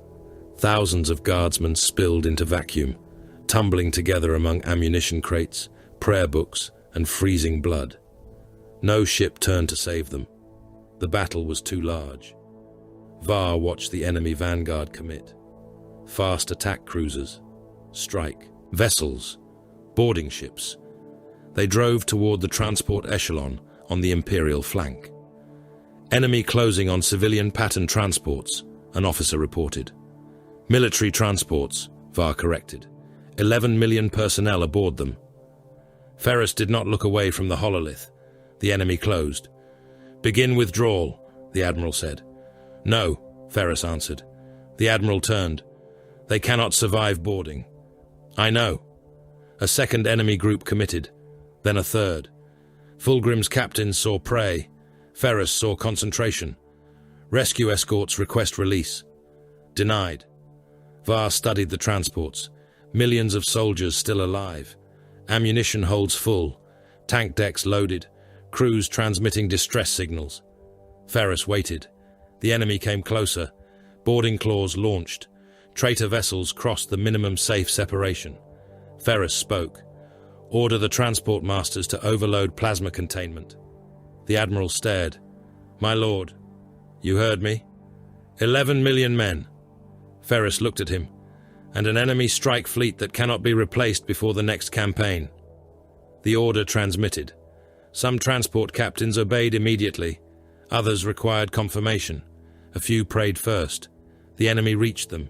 Ferrus closed one silver fist. The first reactor died. A transport became a sun. Then another. Then another. Plasma containment failures chained through the echelon.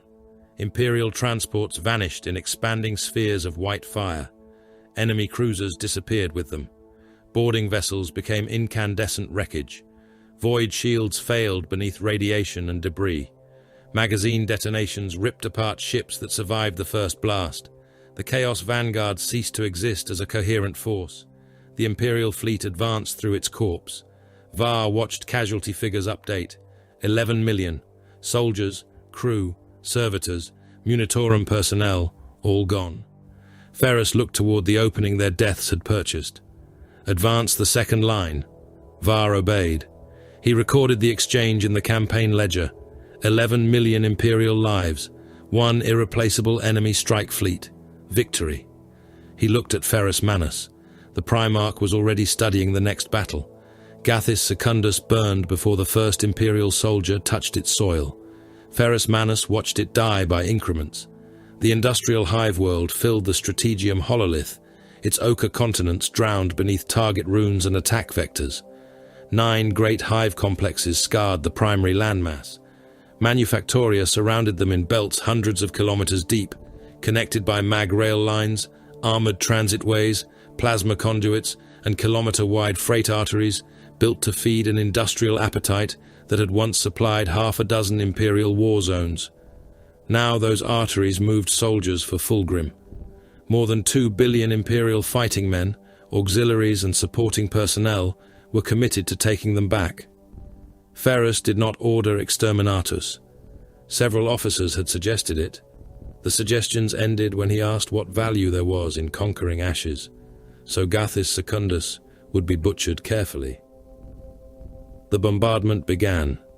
Imperial Navy battleships occupied firing stations above the northern hemisphere, while cruisers established secondary patterns around the equator. Escort squadrons hunted defense monitors, attempting to rise from concealed silos. Mechanicus vessels positioned themselves above the manufactorum zones they wanted preserved.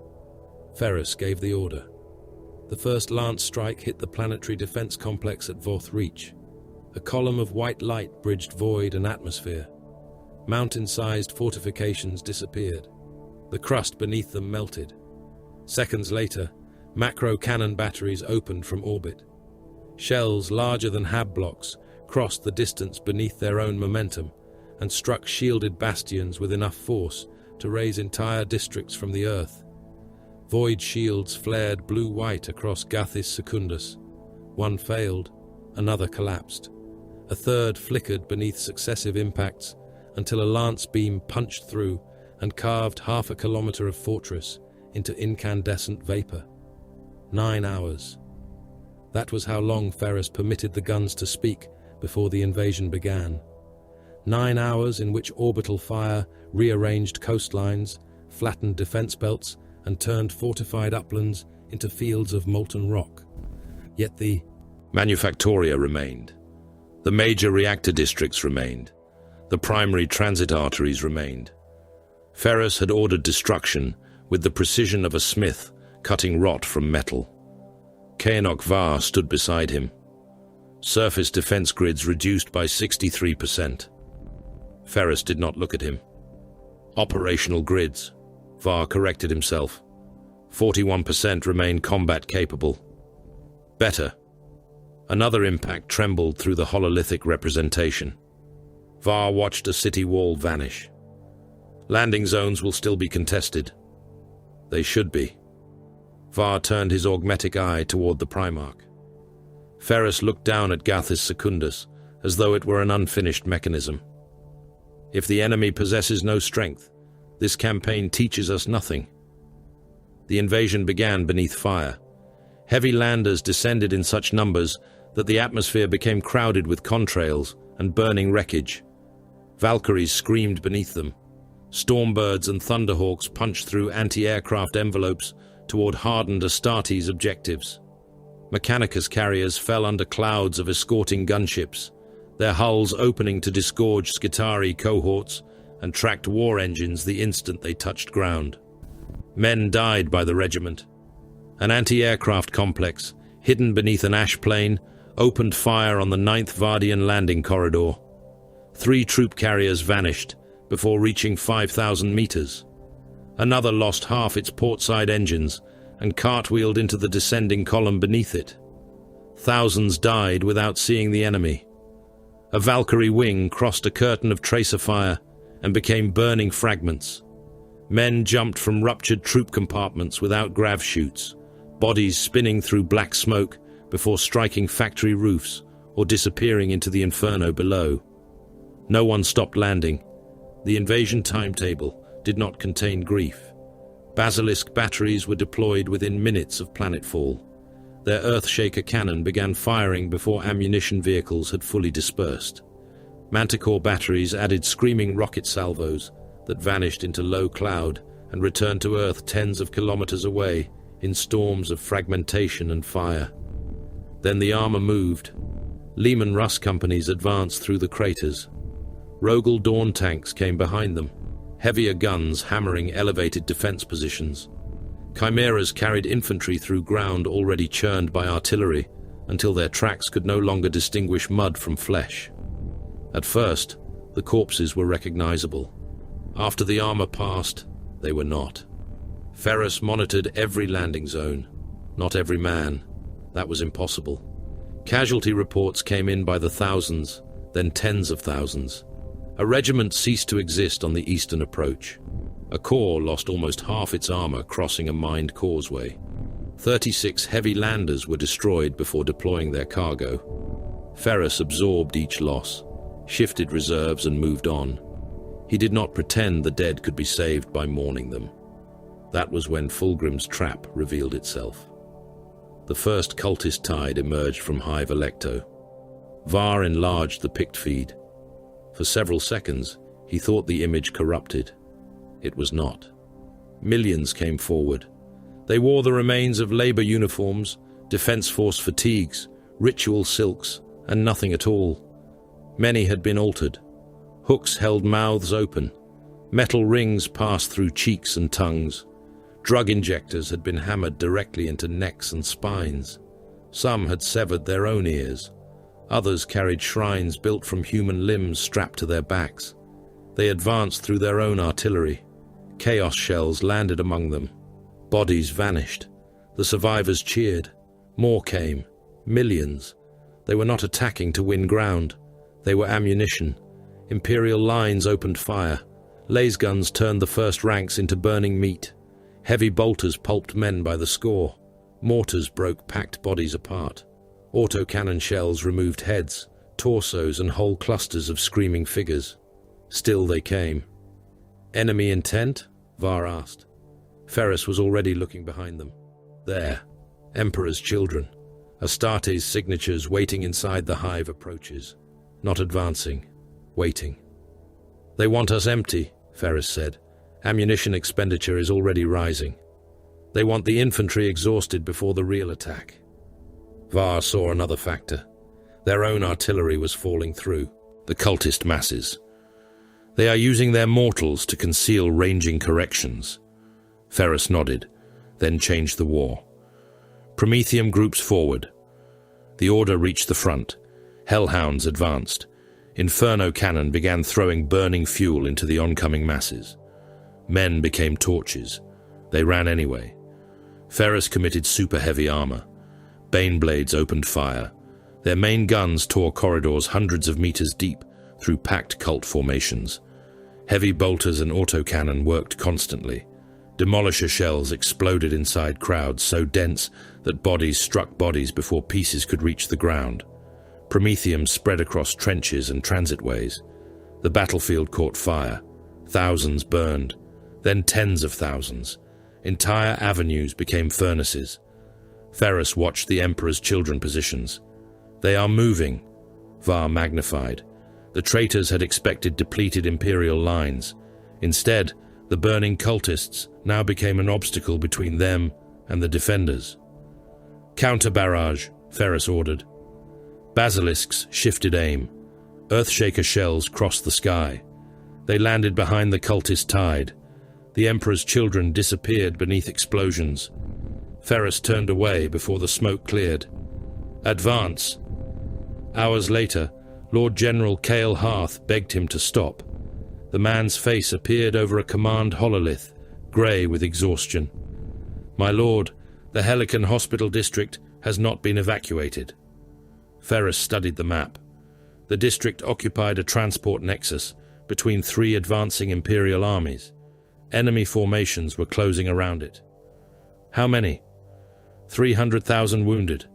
Perhaps 40,000 Medici personnel and auxiliaries. Var watched Ferrus examine the terrain. The hospital district had 6 bridges. All 6 controlled the transit gorge. If the enemy crossed them, 2 corrupted armor groups could strike directly into the flank of the Imperial spearhead. How long to evacuate? Hearth hesitated. 5 hours. Ferrus looked toward Var. Time until enemy contact? 22 minutes. Hearth heard him. My lord, I can hold the advance. No. My armies can delay. No. Hearth's jaw tightened. Those men have already bled for this world. Ferrus looked directly into the projection. Yes, they can still be saved. Not without losing the transit nexus. Then we retake it. With how many more dead? Hearth had no answer. Ferrus enlarged the bridge network. Prepare demolition charges. The Lord General stared. My lord. 6 bridges. Simultaneous detonation after enemy commitment. The wounded are still there. I know. The man looked as though he had been struck. Ferrus's voice did not soften. Inform the hospital command. Give every man capable of holding a weapon one. Ammunition to be distributed by ward. Hearth swallowed. And the others? They have served. Ferrus turned to Var. 14 minutes. That is what I require. Var understood. The armored spearhead needed 14 minutes to clear the gorge. Not 15. Not 13. 14. The hospital district fought for 17. Through picked feeds, Var watched wounded guardsmen fire from windows, while medical servitors dragged ammunition between wards. Men missing legs fired laser guns from stretchers. Others lay beneath blood-soaked blankets with pistols braced against their chests. Cultists flooded the streets. The first bridge filled, then the second. Chaos armor followed. The demolition command came. 6 bridges disappeared at once. So did hospitals. Wards collapsed into the gorge. Thousands of wounded men vanished beneath Ferrocrete. Enemy tanks fell with them. Fuel lines ruptured. Fire climbed hundreds of meters into the air. Ferrus watched the chronometer. The armored spearhead cleared the final junction. 14 minutes. Exactly. Var said, The weak were already combat ineffective. Ferrus looked at him.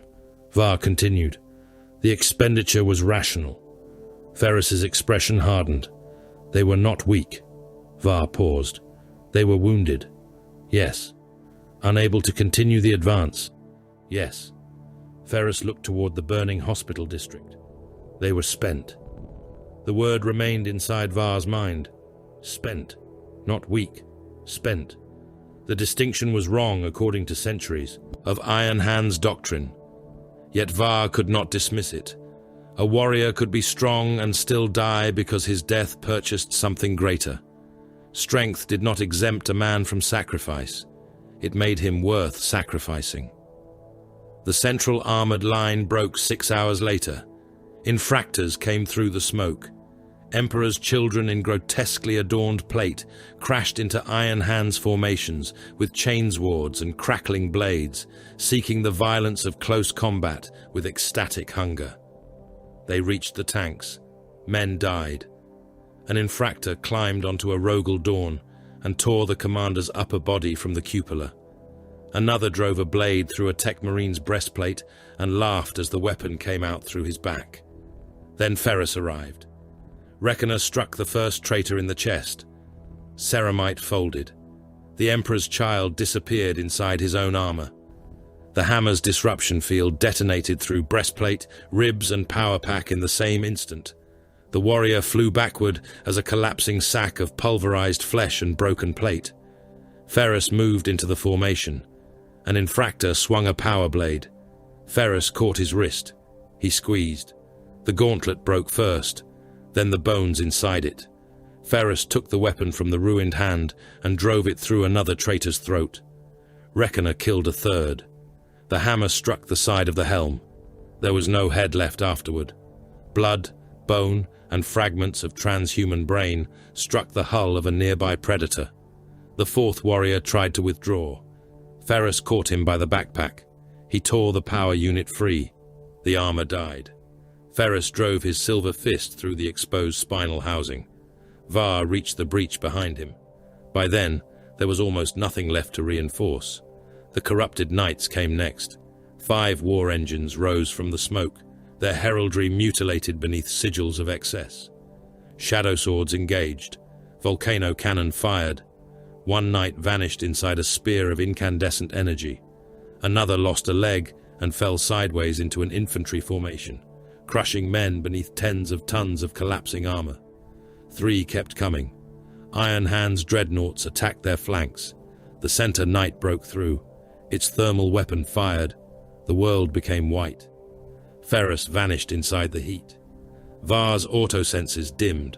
The blast melted armor from a disabled tank and reduced the men sheltering behind it to black outlines burned into the earth. Ferrus emerged. His armor smoked. He was still moving. The knight charged. Ferrus did not evade. A second thermal blast struck wreckage in front of him. He used the dead tank as cover until the armor liquefied around him, then came through the molten ruin as the knight stepped over it. Ferrus jumped. He struck the knight's knee housing and climbed. The machine tried to shake him free. He drove silver fingers into armor seams. Pulled. Metal screamed. Ferrus climbed higher. Autocannon fire tore the ground below him. The knight's pilot turned desperately, trying to bring weapons to bear upon his own hull. Ferrus reached the cockpit. He did not use Reckoner. He pushed both hands into the frontal armor, then pulled it apart. Inside, the pilot screamed. Ferrus seized him by the torso.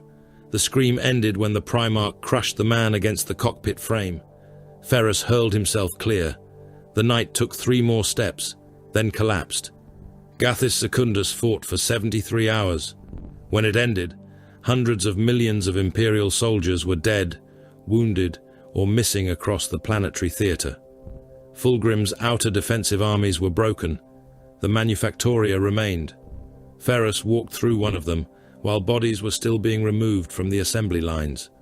A senior Munitorum officer approached. "My lord, the dead require rites. Memorial zones are being designated." Ferrus looked towards silent shell presses.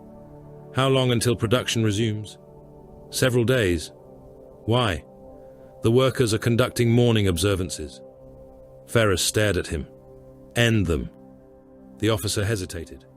"My lord, the dead require victory more than monuments." He pointed toward the machinery. "Make shells." The Manufactoria restarted within the hour. Then Fulgrim sent the recording. Istvan. Ferrus watched himself die.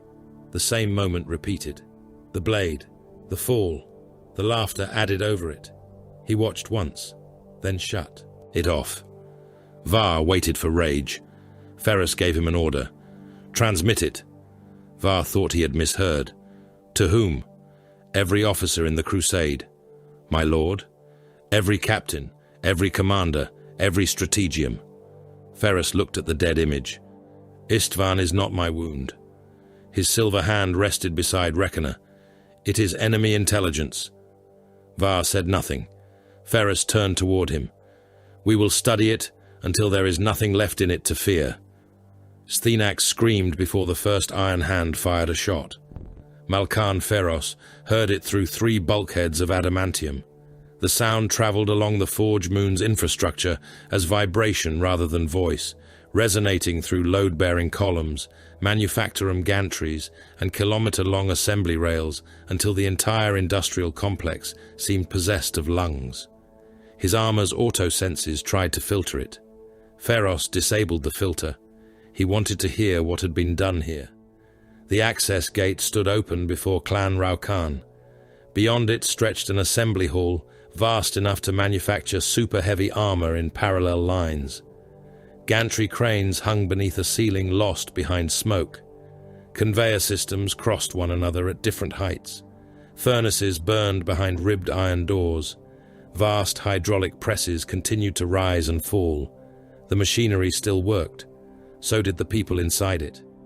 A man hung vertically within a loading mechanism, his arms amputated and replaced by bundles of cable that disappeared into the machinery above him. His spine had been opened from neck to pelvis. Copper filaments vanished between exposed vertebrae. Every time the loading arm moved, his remaining muscles spasmed. He was alive. His mouth opened. No sound emerged. Someone had replaced his tongue with a copper contact plate. Farther inside, Manufactorum laborers had been wired together through their nervous systems. Some remained seated at cogitator stations. Others had been stretched across control consoles so that their tendons functioned as switches. A servitor shuffled past, carrying a crate of ammunition. Half its torso had become something else. Pale flesh bulged from beneath rusting augmetic plates. Human teeth grew around its shoulder joint. A second face protruded from its ribcage, eyes blinking separately from those in the servitor's skull. The ammunition inside its crate moved. Ferrus magnified the contents. Bolter rounds. At least they had once been. Each shell possessed a tiny wet membrane where the primer assembly should have been. One twitched, then another. Brother Arvin raised his bolt rifle. Living munitions. Ferrus answered through the clan vox. Do not fire unless ordered. Ahead of them, Ferrus Manus entered the forge. His black armor seemed to absorb the light. Reckoner rested across one shoulder. The Primarch regarded the mutilated workers without visible revulsion. Ferrus knew better than to interpret that as indifference. Ferrus looked at machines as systems. Systems could be understood. What had happened here offended understanding itself. The reactors? Ferrus asked. Ferrus projected the schematic. Primary plasma stack beneath the central foundry. 3 secondary cores maintain local production. The enemy has linked several demonic systems to the coolant lattice. Ferrus studied the display while walking. If the primary core breaches, the foundry complex disappears. How much of the moon? Approximately 1 industrial hemisphere becomes non-functional. Secondary detonations may compromise the orbital anchor. Ferrus nodded. We capture it intact. An iron hand behind them said, the corruption may be irreversible. Ferrus did not look back. Then we will decide that, after we understand it. They advanced. The first sonic trap killed 11 Skitari without producing a visible projectile. The vanguard cohort entered a transit corridor ahead of the Astartes. Nothing moved. No weapon fired. Then the walls sang. The sound began below hearing. Ferrus's armor detected the pressure shift before his organic ear registered it. The Skitari stopped. Several raised weapons. One bent forward. Blood emerged from the grill of his rebreather. Then his abdomen ruptured. Internal pressure forced loops of intestine through gaps in his armor plating. He collapsed onto his knees, while the Skitari beside him convulsed, violently enough to fracture his own spine. More fell. Augmetic eyes burst from sockets. Metal jaw assemblies tore free as skulls split beneath resonant vibration. A Vanguard Alpha tried to issue a withdrawal order. His lungs came apart inside his chest. He vomited red foam through the Vox grill and collapsed face first. Ferrus raised one fist. The iron hands halted. Ferrus walked past him. My lord. Ferrus continued. The walls screamed again. The Primarch's armor shuddered. Dust cascaded from the ceiling. Ferrus looked toward the left wall. There. Ferrus scanned. Nothing obvious. Ferrus struck the wall with Reckoner. The ferrocrete exploded inward. Behind it sat a series of resonant emitters connected to bundled copper conduits running deeper into the complex. Ferrus ripped one assembly from its housing. The sound died. Noise marines, Ferrus said. No. Ferrus examined the mechanism. Their work. He crushed the emitter in his hand. Not their presence. The next chamber contained Mechanicus survivors. They had barricaded themselves inside a reactor control chapel, beneath layers of blast shielding and devotional wards. Ferrus entered while 3 tech priests were chanting. One knelt before a damaged console, mechadendrites moving through clouds of incense. Another swung a sensor over an open junction box. 2 guardsmen lay nearby. One was dead. The other was not. His legs had been severed below the knees by a coolant line explosion. He had tied crude tourniquets around the stumps himself and was slowly bleeding through them while the tech priests continued their litany. Ferrus stopped. What are you doing? The senior Magos turned. His face was hidden behind a brass mask. Appeasement protocol. For what? The reactor spirit exhibits agitation. Ferrus looked at the warning runes flashing across the console. Your coolant pumps are failing. The proper rite of diagnostic communion is incomplete. Ferrus stared at him. Somewhere beneath their feet, the floor trembled. Another warning rune turned black. Ferrus moved toward the wounded guardsman. He sealed the man's arterial stumps with a burst from his Narthesium-equivalent field kit and ordered a servitor to remove him. Ferrus stepped toward the console. The Magos raised a mechanical hand. Unauthorized intervention is prohibited. Ferrus looked at the hand, then at the Magos. Move. This reactor is consecrated to the Omnissiah. Only initiated adepts may... Ferrus took him by the torso. The Magos weighed more than a mortal man. Ferrus lifted him anyway. The tech priest's mechadendrites whipped through the air as Ferrus carried him 3 paces and set him against the wall hard enough to crack the stone behind him. Observe. Ferrus approached the reactor console. He did not pray. He did not chant. He opened the damaged access housing, removed an entire fused regulator unit, and thrust his living metal fingers into the junction beneath it.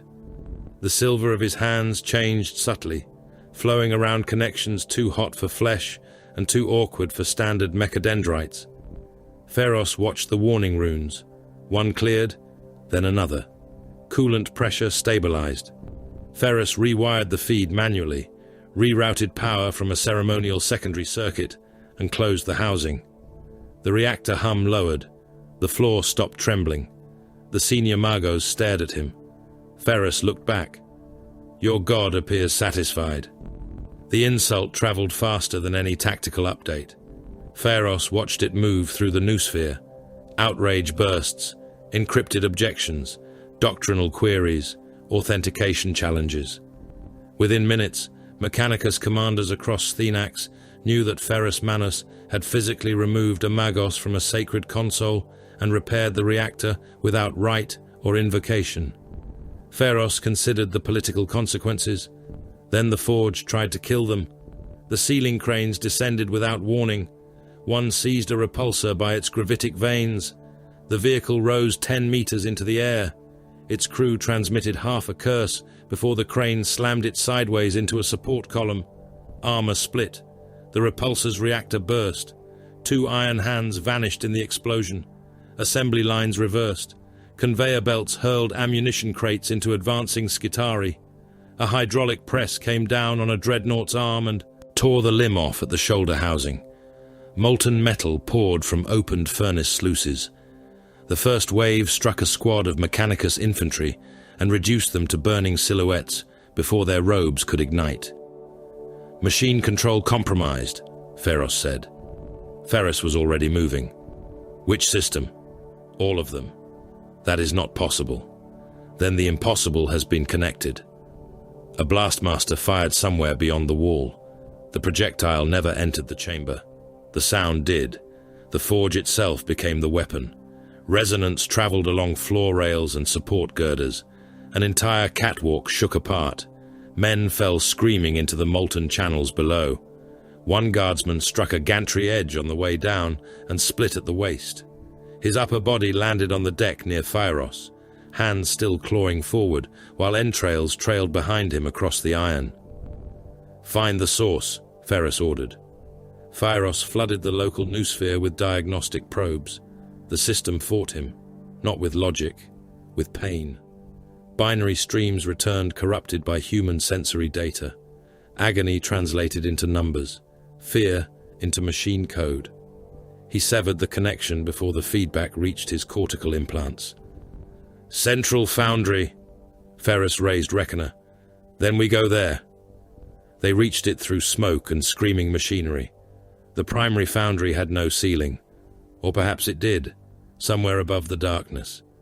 Furnaces glowed in ranks like the eyes of buried gods. The reactor lay beneath the central platform. Ferrus could feel its heat through the deck. Something moved beyond the assembly lines. At first, he thought it was a war engine. Then it stood. The demon engine had been assembled from machines never intended to share a chassis. Knight armor formed part of its torso. Tank track assemblies ran along its lower limbs. The remains of dreadnought sarcophagi had been welded around the spine. Thousands of human bodies filled the gaps. Not corpses, bodies. Their nervous systems were stretched through transparent conduits and threaded into pistons, gun housings, and actuator bundles. Faces appeared between armor plates. Mouths opened whenever the machine moved.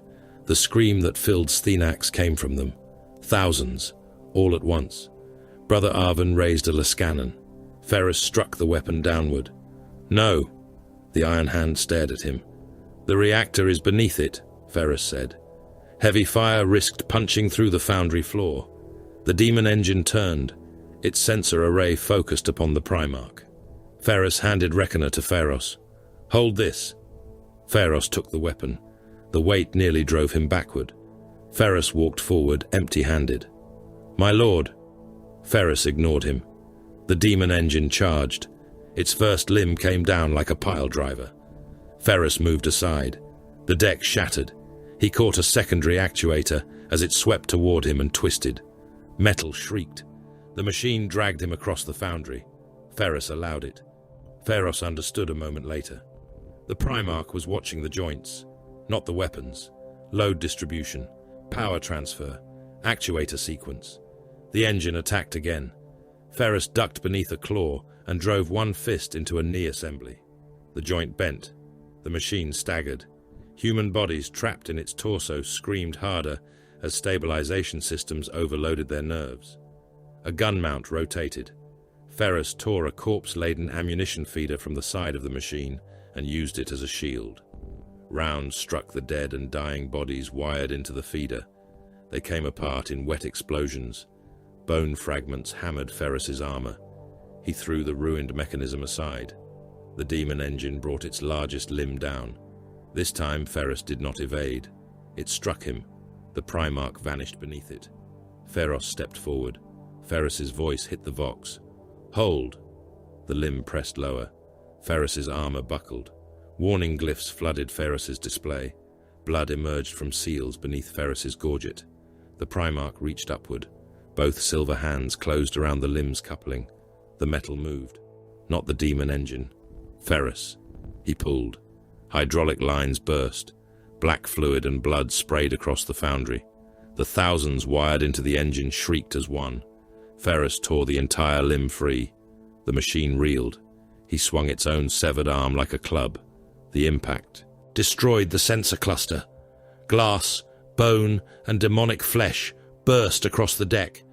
Ferrus dropped the limb. "Reckoner!" Ferros threw the hammer. Ferrus caught it. The demon engine turned blindly. Ferrus drove Reckoner into its exposed central housing. The disruption field detonated. Armor imploded.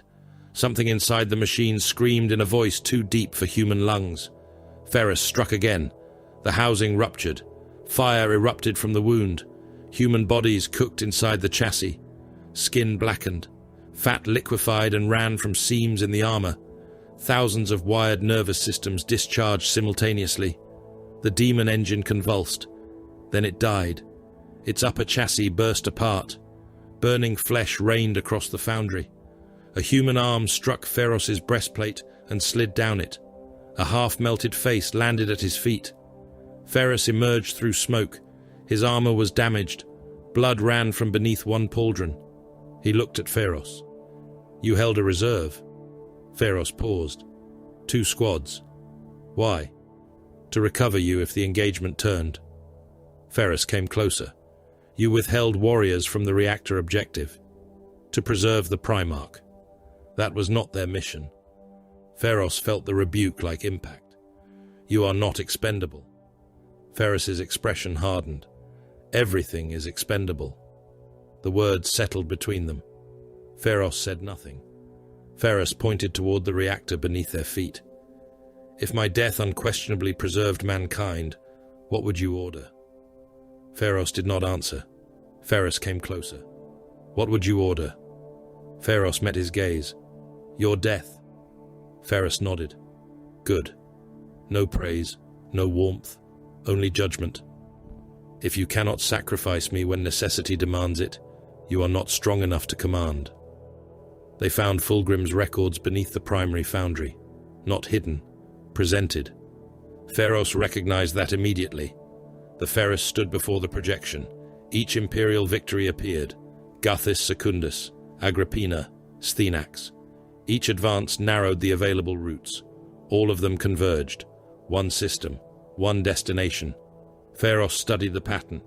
He is shaping us. Yes. He allowed opportunities. Yes. Some of our victories were permitted. Ferrus looked at him. No victory is permitted. Ferrus waited. Ferrus pointed toward the converging routes. But the opportunities were. The pattern was intimate, possessive, not strategy alone, courtship written in dead worlds. Fulgrim wanted Ferrus closer, wanted him separated from Guilliman's wider command, separated from the Lion's Council, separated eventually from his sons, alone. Ferrus said, "He does not merely intend to kill you." Ferrus's silver fingers closed. "No. He wants Istvan again." Ferrus stared at the final system. "He wants the man who died there." Sthenax could not be saved, not all of it. The conclusion took less than an hour. Several manufacturum sectors remained structurally useful. Others did not.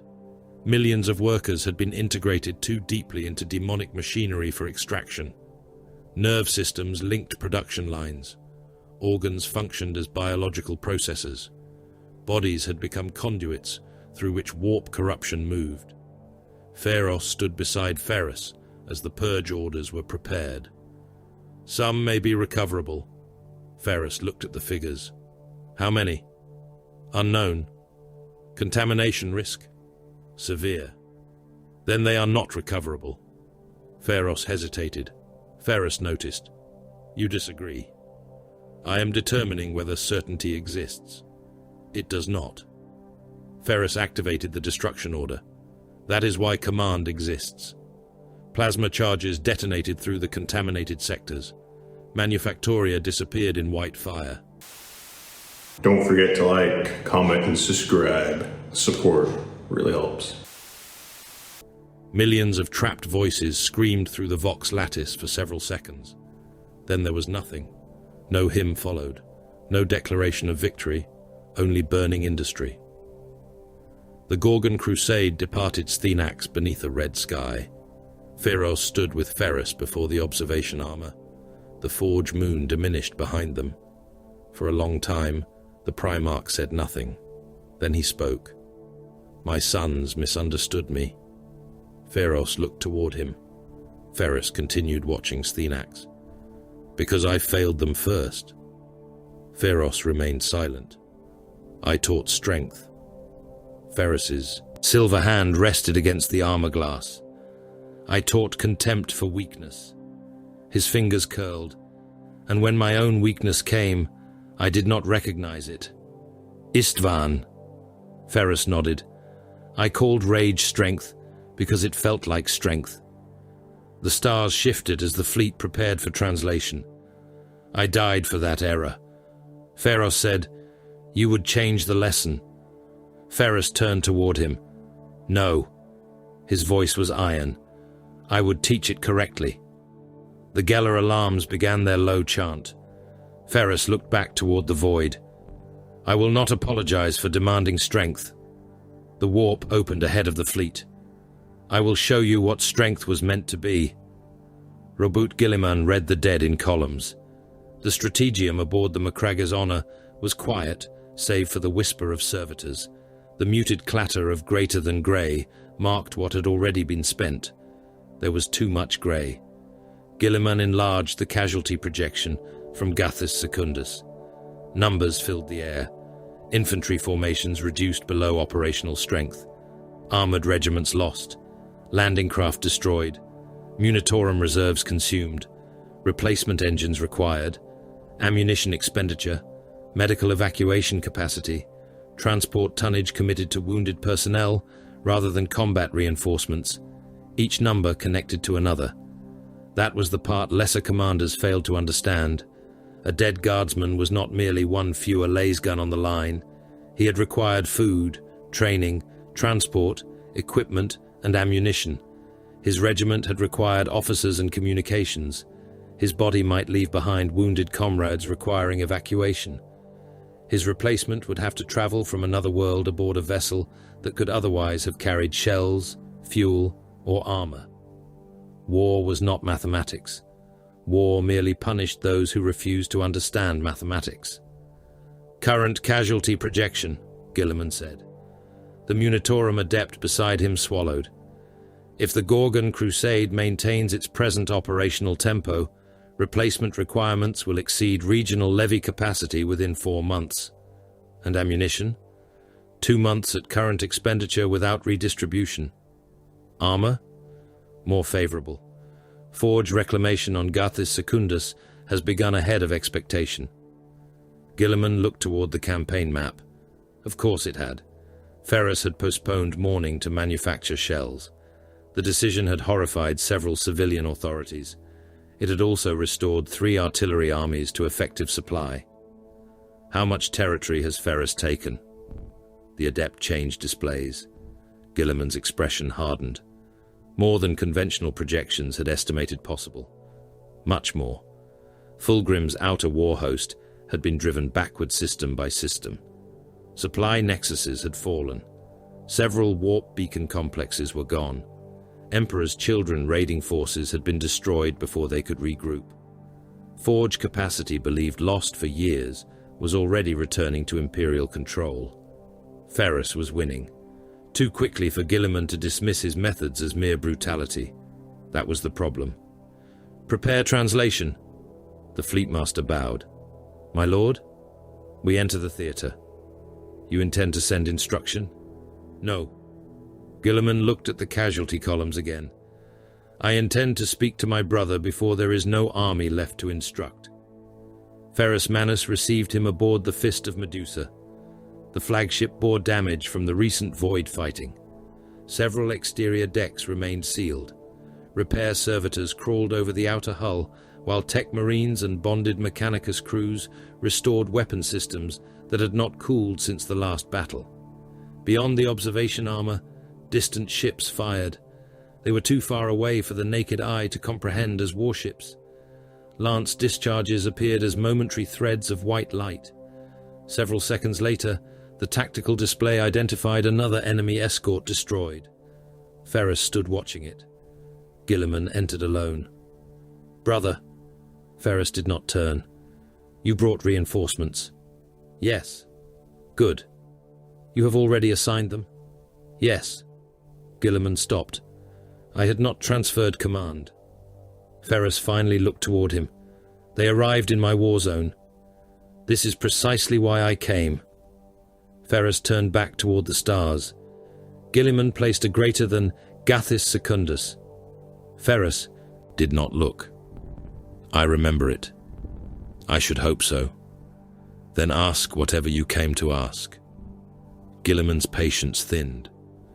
"Why did you destroy the Helican Hospital district before evacuation?" "Because the enemy required 14 minutes to cross it.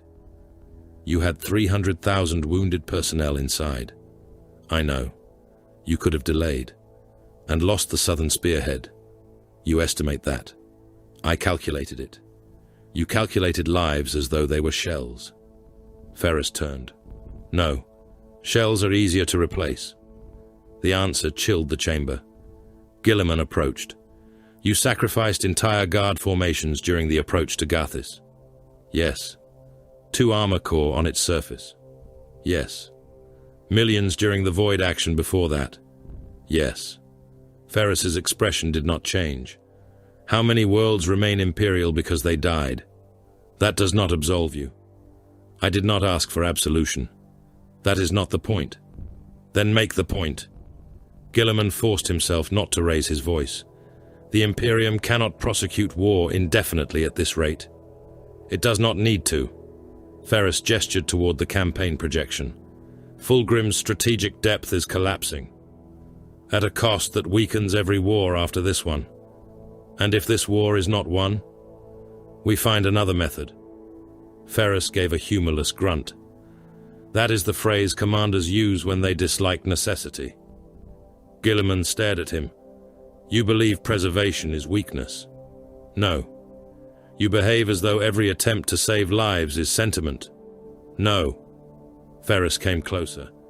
You confuse preservation of resources with compassion. Men are not resources. In war, everything becomes a resource. Guilliman's gaze hardened. Say that to the soldiers dying for you. I have. That stopped him. Ferrus continued. I do not lie to them. You think that makes it better? No. Then what does it make? True. The word struck harder than an accusation. Ferrus placed both silver hands on the strategium table. You tell men they matter individually while ordering regiments into artillery fire because the line must hold. You praise sacrifice after the fact and pretend the decision was morally cleaner because you mourned them. Guilliman's jaw tightened. You mistake restraint for dishonesty, and you mistake discomfort for restraint. A soldier is not ammunition. No. Ferrus looked directly at him. A soldier is more valuable. Guilliman said nothing, which is why spending him must purchase something. Ferrus pointed toward the captured worlds. Those men purchased this. Loyalty has limits. So does survival. If commanders treat soldiers as disposable, eventually soldiers cease believing the Imperium deserves them. Ferrus's expression became colder. Pretending they are not expendable will not prevent the enemy from killing them. An alarm cut through the chamber. Both Primarchs turned. Canok Var entered almost immediately, helm sealed, tactical feeds glowing across one augmetic eye. Coordinated attack. Ferrus moved to the hololith. Vectors. Var expanded the display. 3 clusters ignited. One enemy force has struck munitions convoy Theta. Estimated cargo includes artillery reserve for the Western armies. A second cluster. Simultaneous attack against refugee Armada Calthene. 400 million civilians under escort. Guilliman's expression changed. The third cluster appeared. Astropathic relay Feros is under assault. Enemy boarding action confirmed. Ferrus saw the design immediately. Fulgrim. Var inclined his head. Probability extreme. Guilliman studied distances. The refugee armada was nearest to several available strike groups. Ferrus was looking at something else. Without Theta, Var answered. Western artillery reduces to emergency ration within 18 hours. The relay? Lost relay isolates 3 Navy groups and prevents reinforcement coordination across the next system. Guilliman understood. 3 targets. They could save 2. Perhaps. Not all. Detach strike group Macragga and the cruiser screen to the refugee armada, Guilliman ordered. Ferrus's gaze snapped toward him. No. Guilliman turned. Those ships are mine. Half their armored transports are carrying my reserve formations. Then detach the transports. No. Ferrus. I require them for Theta. There are 400 million civilians aboard those ships, and billions on the worlds behind the Western Front. Guilliman stepped closer. You will release the strike cruisers. Ferrus did not move. No. The word hung between them. Var remained perfectly still. The Strategium crew had become silent. Guilliman's voice lowered. I am Lord Commander of the Imperium, and I possess operational authority over the Gorgon Crusade. You possess authority because I granted it, and you defined its limits. Ferrus pointed toward the tactical projection. Do not change them because Fulgrim presented you with screaming civilians. Guilliman's hands tightened. A 4th image appeared. Lion L. Johnson. The transmission was degraded by distance, his face resolved through static. I assume, the Lion said, that neither of you has killed the other yet. Guilliman ignored the remark. Fulgrim struck 3 targets simultaneously. I know, Ferrus said. He expects disagreement. The Lion looked between them. He expects precisely this disagreement. Guilliman gestured toward the refugee armada. And therefore we abandon them? "No," said the lion. "Therefore you understand that whichever choice you make was offered deliberately." Ferrus said, "The relay and munitions are strategic. The refugees are emotional." Guilliman turned on him. "They are human beings." "Yes." Ferrus's reply carried no mockery. "That is why the choice works." Guilliman released his ships. Ferrus did not release his. The armada died anyway. The first distress calls reached the Fist of Medusa 31 minutes later. A transport captain screamed that Emperor's children boarding torpedoes had penetrated 3 decks. Another begged for military extraction. A priest led thousands in prayer over an open vox before the transmission ended beneath gunfire. Imperial escorts fought. One light cruiser rammed an Emperor's children vessel after losing its reactor containment. Both ships vanished in the resulting detonation. It was not enough. Chaos Raiders moved among the refugee ships like predators through penned animals. Transports were boarded. Others were ruptured by macro fire. Some collided while attempting emergency burns through overcrowded formations. One vessel broke amidships.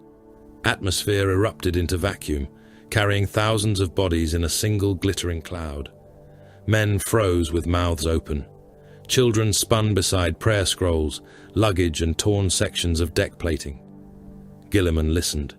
He could have ordered the channels closed. He did not. Ferrus did not either. "Lord Commander," someone pleaded over the vox. "Please, Throne of Terror, please, we can see them coming." Static, then screaming, then nothing. Tens of millions died before the attack ended. Ferrus saved the munitions convoy. He saved the relay. 6 hours later, the reason became visible. Fulgrim's mortal armies attacked the Western Front with everything they possessed. Millions of cultists advanced under demon engines and traitor armor. Emperor's children formations struck the center, while demonic manifestations erupted behind imperial trenches. Without convoy theta, the artillery would have fallen silent before the main assault. Instead, the guns fired. Basilisks discharged until recoil systems failed. Manticore rockets blackened the sky. Medusa siege guns tore fortifications apart. Entire grid coordinates disappeared. The enemy advance entered pre-sighted kill zones and ceased to exist as an organized army. The astropathic relay survived long enough to coordinate Navy reinforcements. 3 Imperial battle groups translated on Fulgrim's raiders as they attempted withdrawal. The trap closed. The ships that had murdered the refugees found their translation vectors blocked. Guilliman watched the tactical display turn red, then grey. Ferrus had been right. That was worse than if he had been wrong. "Enemy cruiser disabled," Var reported. Ferrus looked toward him. "Board it." Var inclined his head. The corrupted cruiser was called the Perfect Agony. Karnok Var entered it, through a breach cut into the dorsal armor. Terminator plate enclosed him in black ceramite. Clan Averni advanced behind him beneath Stormbolter fire. The interior smelled of perfume and opened bodies. Bodies covered the walls. Some had been nailed there. Others had been sewn together into grotesque tapestries, still alive enough to twitch when bolter detonations shook the corridor. Var ignored them. Enemy contact. Stormbolters fired. 2 Emperor's children vanished beneath mass reactive impacts. One lost his leg above the knee, falling into his own arterial spray before another shell detonated inside his breastplate. Var advanced through the remains. A laugh echoed ahead. Not Vox distortion. A man's laugh. Lucius the Eternal stepped into the corridor. His armor crawled with tortured faces. The lash of torment uncoiled from one hand. The blade of the layer gleamed in the other. Lucius looked at the dead around Var, then smiled. "Oh." Var raised his weapon. Lucius's smile widened. One who does not waste words. Var fired. Lucius moved. The bolt shells missed by centimeters. The lash of torment struck Var's weapon and tore it from his grip. Lucius came forward with impossible speed. The blade of the layer scraped across Var's breastplate, leaving a molten gouge. Var struck with his power fist. Lucius twisted aside, laughing. Again, Var attacked. Lucius wanted anger. Var gave him geometry. He calculated footwork, blade reach, corridor width, and the delay between lash recovery and sword extension. Lucius cut through his left shoulder. Var ignored it. He caught the lash of torment around his power fist and pulled. Lucius came forward unexpectedly. Var headbutted him. Lucius staggered, then laughed harder. Yes. The blade of the layer entered beneath Var's pauldron. It severed his augmetic arm. The limb struck the deck. Var stepped into the wound rather than away. His remaining fist hit Lucius in the chest and drove him into the wall. Lucius's armor cracked. Faces embedded within it screamed. Var drew his combat blade. Lucius looked delighted. "You are almost interesting." He slashed again. Var's Terminator plate opened from hip to sternum. Internal systems failed. Blood entered his armor. Warning runes multiplied. Var attacked. No anger, no fear, no pleasure, only outcome. Lucius's smile began to fade. "You are very dull." Var drove his blade toward Lucius's throat. The swordsman parried. The duel might have continued. It did not. Every Vox grill on the vessel whispered one word. "Lucius." Fulgrim. Lucius froze. His expression became hatred, not toward Var, toward the command. The voice continued. "Come away." Lucius looked at Var. For the first time, he seemed genuinely insulted. "Our contest remains unfinished." Var's remaining hand tightened around his blade. Lucius smiled again. "Try not to die before I improve you." Then he withdrew into the darkness. Var did not pursue. His armor had already calculated the probability of survival if he attempted it. Unacceptable. Hours later, Ferrus studied the enemy withdrawal coordinates. A world rotated above the strategium. Volcanic plains, black mountain ranges, unstable crust, open killing fields stretching between fortified ridges. Guilliman stood beside him. "You see it?" "Yes." "It is Istvan." "No." Ferrus enlarged the geological data. "It resembles Istvan." "Fulgrim wants you to go there." "I know." "Then do not." Ferrus looked toward him. "He has spent billions of lives constructing a battlefield for me. That is precisely why you should refuse it." Ferrus's silver hand rested beside the hololith. The world turned slowly beneath his fingers. "Perhaps." Guilliman waited. Ferrus studied the mountains, the plains, the approach corridors, and the enemy concentrations waiting beyond them. Then he looked at his brother. But it would be wasteful not to use it. Ferrus Manus summoned his sons beneath the guns. The command chamber aboard the Fist of Medusa had been designed to coordinate planetary invasions, not family reunions.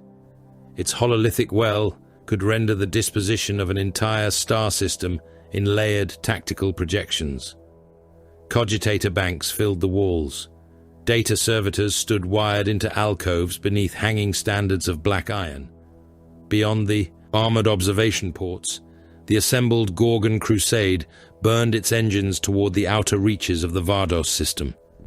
The commanders of the 10th stood before their gene sire. Iron hands occupied the center. Around them gathered representatives of the Red Talons, Brazen Claws, and other chapters descended from Ferrus Manus.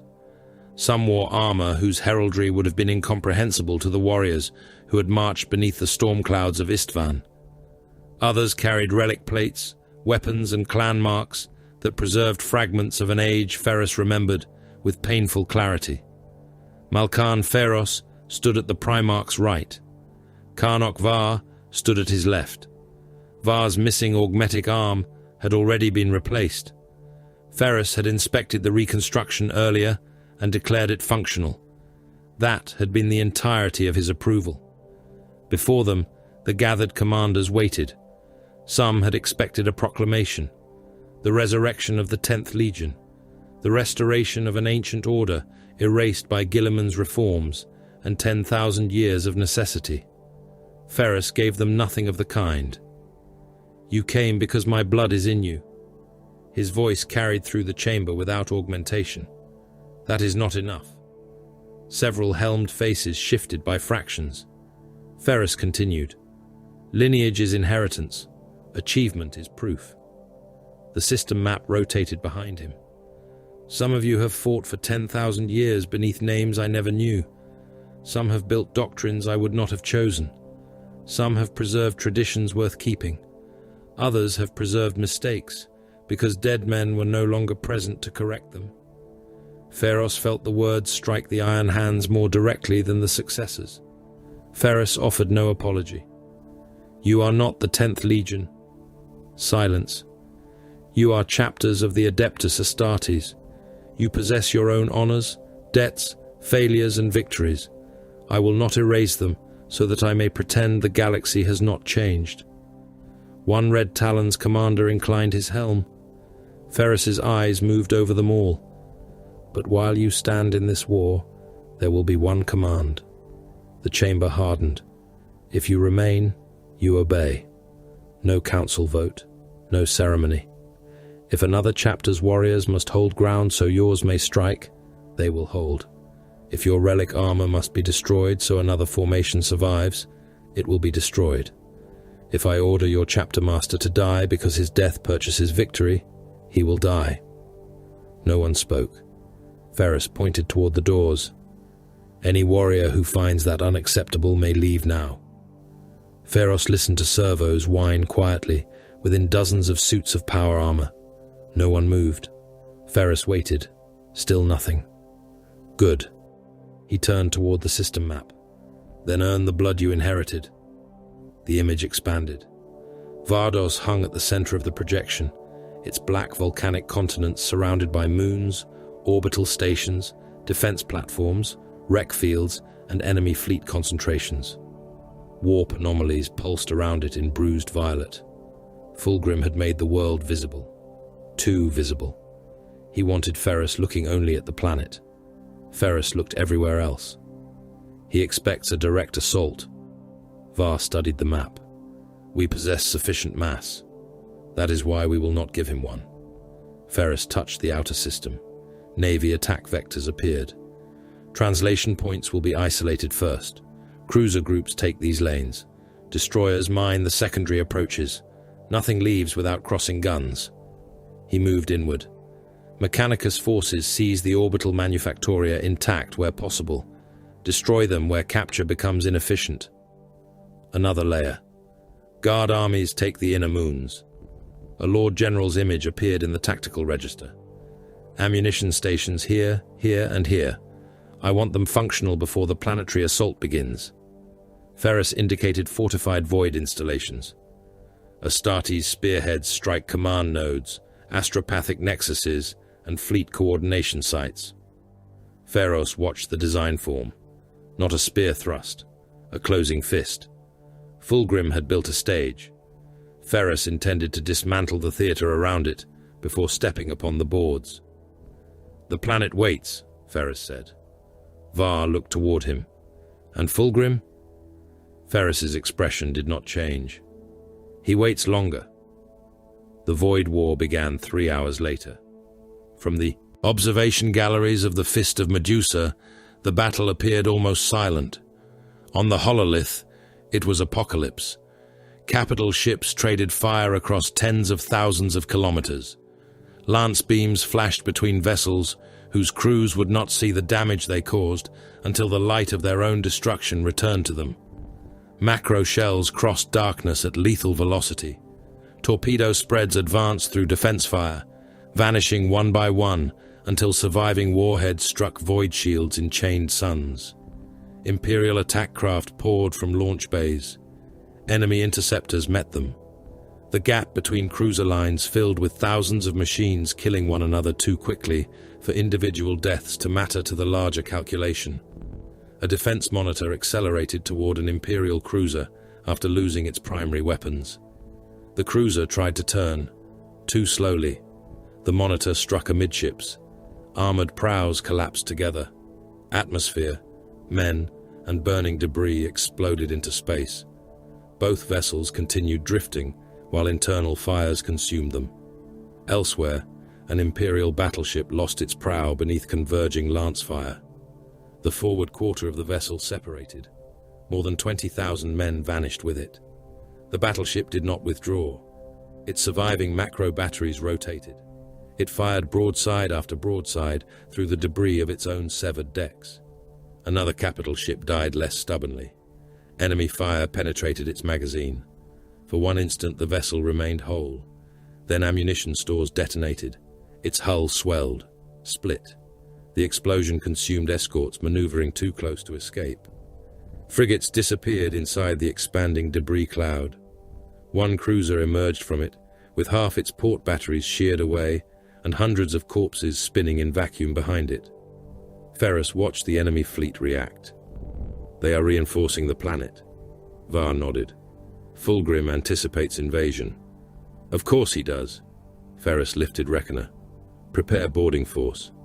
Ferros looked toward him. You intend to leave command? I intend to remove one of theirs. The target was an Emperor's Children Grand Cruiser, controlling the enemy's inner defense cordon. Its name had been corrupted beyond translation. Ferrus did not care what it called itself. Boarding torpedoes and assault craft crossed the void beneath covering fire. The first wave died against point defense. The second reached the hull. The third followed Ferrus Manus. The impact drove everyone inside the boarding craft against restraint harnesses. Explosive bolts fired. The assault prow opened. Ferrus entered smoke. Veterans in cataphracti plate came behind him. Their armor belonged to another age, layered and massive, every step carrying the sound of old war. Beside them, advanced Primaris warriors in Gravis armor. Broader than the Adeptus Astartes, Ferrus remembered yet unmistakably descended from the same genetic purpose. Past and present walked together. Ferrus found that he approved. Reckoner struck the first blast door. The disruption field flashed. Adamantium buckled inward. The second blow tore the locking mechanisms free. The third sent both doors crashing down the corridor. Storm bolters opened fire through the breach. Traitor Astartes came through smoke. Mass reactive shells detonated against purple and gold plate. One Emperor's child lost his face and most of his skull as 3 rounds burst through the helm. Another continued advancing after losing one arm until an assault cannon stitched across his torso and opened him from hip to shoulder. Ferrus crossed the wreckage. The passage narrowed. That favored him.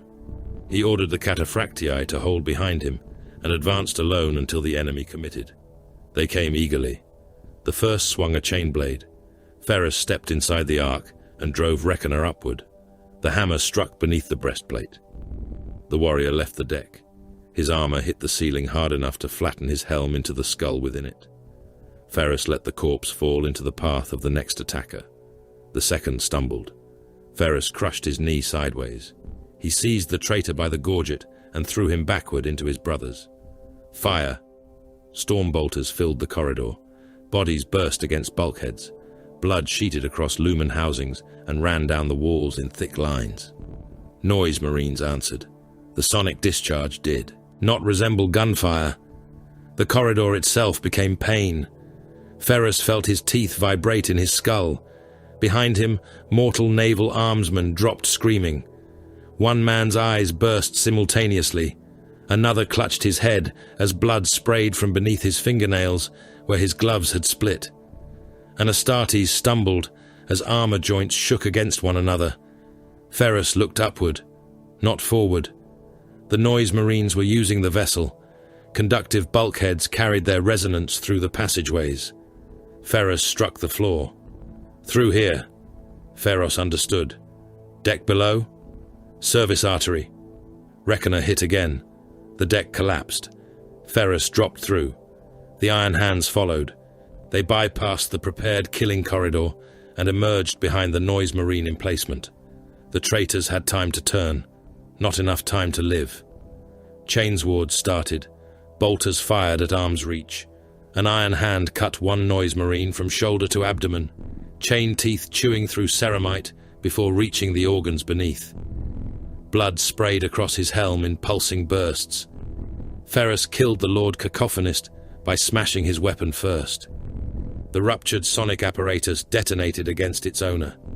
Fragments of amplifier grill tore through the warrior's face. Ferrus finished him with one silver hand around the throat. He squeezed until armor collapsed and the head rolled sideways on a broken neck. No flourish, no hatred, only removal. They found the relic chamber near the Grand Cruiser's central spinal nexus.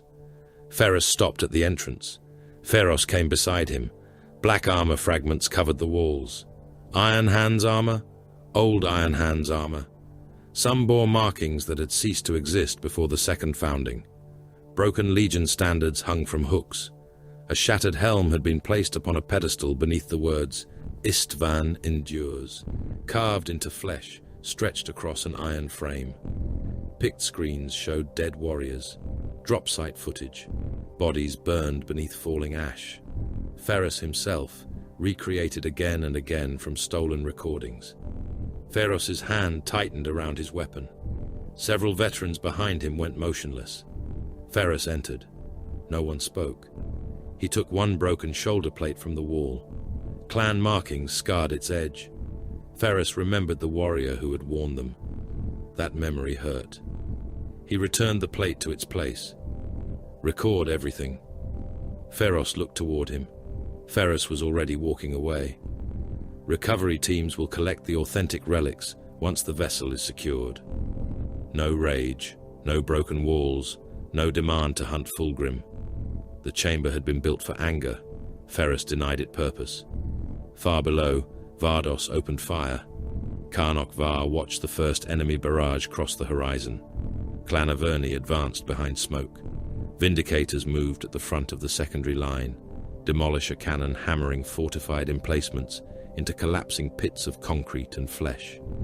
Whirlwinds fired from farther back, their missile salvos drawing streaks through the ash-darkened sky. Enemy armor answered. Iron Hands tanks took the first impacts. A Predator vanished when a heavy beam punched through its frontal plate and ignited ammunition inside. The turret launched into the air, trailing burning bodies from the opened commander's hatch. Var did not alter the formation. Maintain advance! Tormentors filled the trenches ahead. Noise Marines occupied hardened bunkers behind them. Mortal armor waited beneath camouflage netting and heat baffling. Var had seen the trap. He entered it anyway. The first Iron Hands echelon absorbed the barrage. Machines died. Warriors died. They held. The enemy committed. Now! Vindicators fired. The fortified line disappeared beneath demolisher shells. Whirlwind strikes walked behind the trenches. Dreadnoughts emerged through the smoke. Redemptors advanced into the ruined positions, macroplasma fire burning through surviving armor, while onslaught cannon tore cult infantry apart. Bodies fragmented beneath the torrent, trenches filled with limbs, broken weapons and scorched meat. A squad on Var's left became pinned beneath sonic fire. Recovery would cost the momentum of the entire advance. Hold position, Var ordered them. Their sergeant understood. For how long? Var looked toward the advancing armor. Until death. No accusation came back. Understood. Var shifted the spearhead around them. The squad died. They were not weak. They were spent. The words came to him without effort now. Above the battlefield, Phyros reached the null machinery. It had been built around vast black structures recovered from some forgotten Mechanicus project, their exact origin buried beneath seal codes and redacted doctrinal archives. Fulgrim's servants had begun corrupting them, threading warp reactive filaments through field projectors and forcing bound psychers into control assemblies. The tech priests wanted destruction. Ferros contacted Ferrus. Corruption confirmed. Recommendation is plasma sterilization. Ferrus answered at once. No. Ferros examined the machinery again. My lord, can it suppress empiric manifestation? In theory. Then take it. It is contaminated. So was Thenax. Ferrus paused. Did we learn nothing? Ferros understood. Reconfiguration will require time. You have it. I do not. You will make it. The transmission ended. Ferros looked toward the black machinery, then to the Mechanicus adepts, waiting for sanction to destroy it. Begin purification. One Magos objected in Binharik. Phaeros turned his augmetic gaze upon him. That was not a debate. Hours later, the first suppression field ignited. Demons across the orbital complex screamed. Some vanished, others weakened. The warp shimmer around Vardos contracted. Ferrus watched the effect from the captured Grand Cruiser. A weapon. Not enough to kill Fulgrim. Enough to make him obey more laws than he wanted. That would suffice. Fulgrim understood at last that something was wrong. He stood upon Vardos beneath a palace of living silk and watched tactical projections fail him one by one. Outer fleet cordon, broken. Orbital manufactoria, lost. Ammunition moons, contested. Astropathic nexus, silent. The road remained open. Ferrus refused to use it. Fulgrim stared at the display. No. A Lord Exultant knelt nearby. My prince? He is supposed to come. The champion lowered his head. He advances, Lord. Not like this. Fulgrim's talons flexed. He had given Ferrus spectacle, pain, relics, provocation, the architecture of memory. Ferrus answered with supply interdiction, orbital seizure, artillery geometry, fuel states. Fulgrim's beautiful reunion was becoming a siege plan. The Lord Exultant dared to speak. We can still hold the lower continent. Fulgrim turned. The champion's confidence died. You have failed to understand my brother. My lord, Fulgrim crossed the distance. One claw entered beneath the champion's breastplate. He lifted the Astartes from the floor. Ceramite cracked. Fulgrim opened him with the other hand. Entrails fell steaming across the polished stone. The warrior remained alive long enough to watch part of himself strike the floor. Fulgrim leaned close. So did I. He tore the champion in half. Then he looked toward the burning sky. If Ferrus will not come to the performance, his wings opened. I shall bring the performance to Ferrus. The message reached the fist of Medusa as the last orbital fortress began to collapse. Phaeros delivered it personally. Demonic mass displacement detected. Ferrus looked up from the strategium. Location. Vardos surface. Var's projection appeared beside the planet. Visual confirmation pending. Another feed resolved. A vast serpentine form descended through violet cloud. Fulgrim. Ferrus watched his brother fall toward the world prepared for their reunion. He studied the rest of the map first.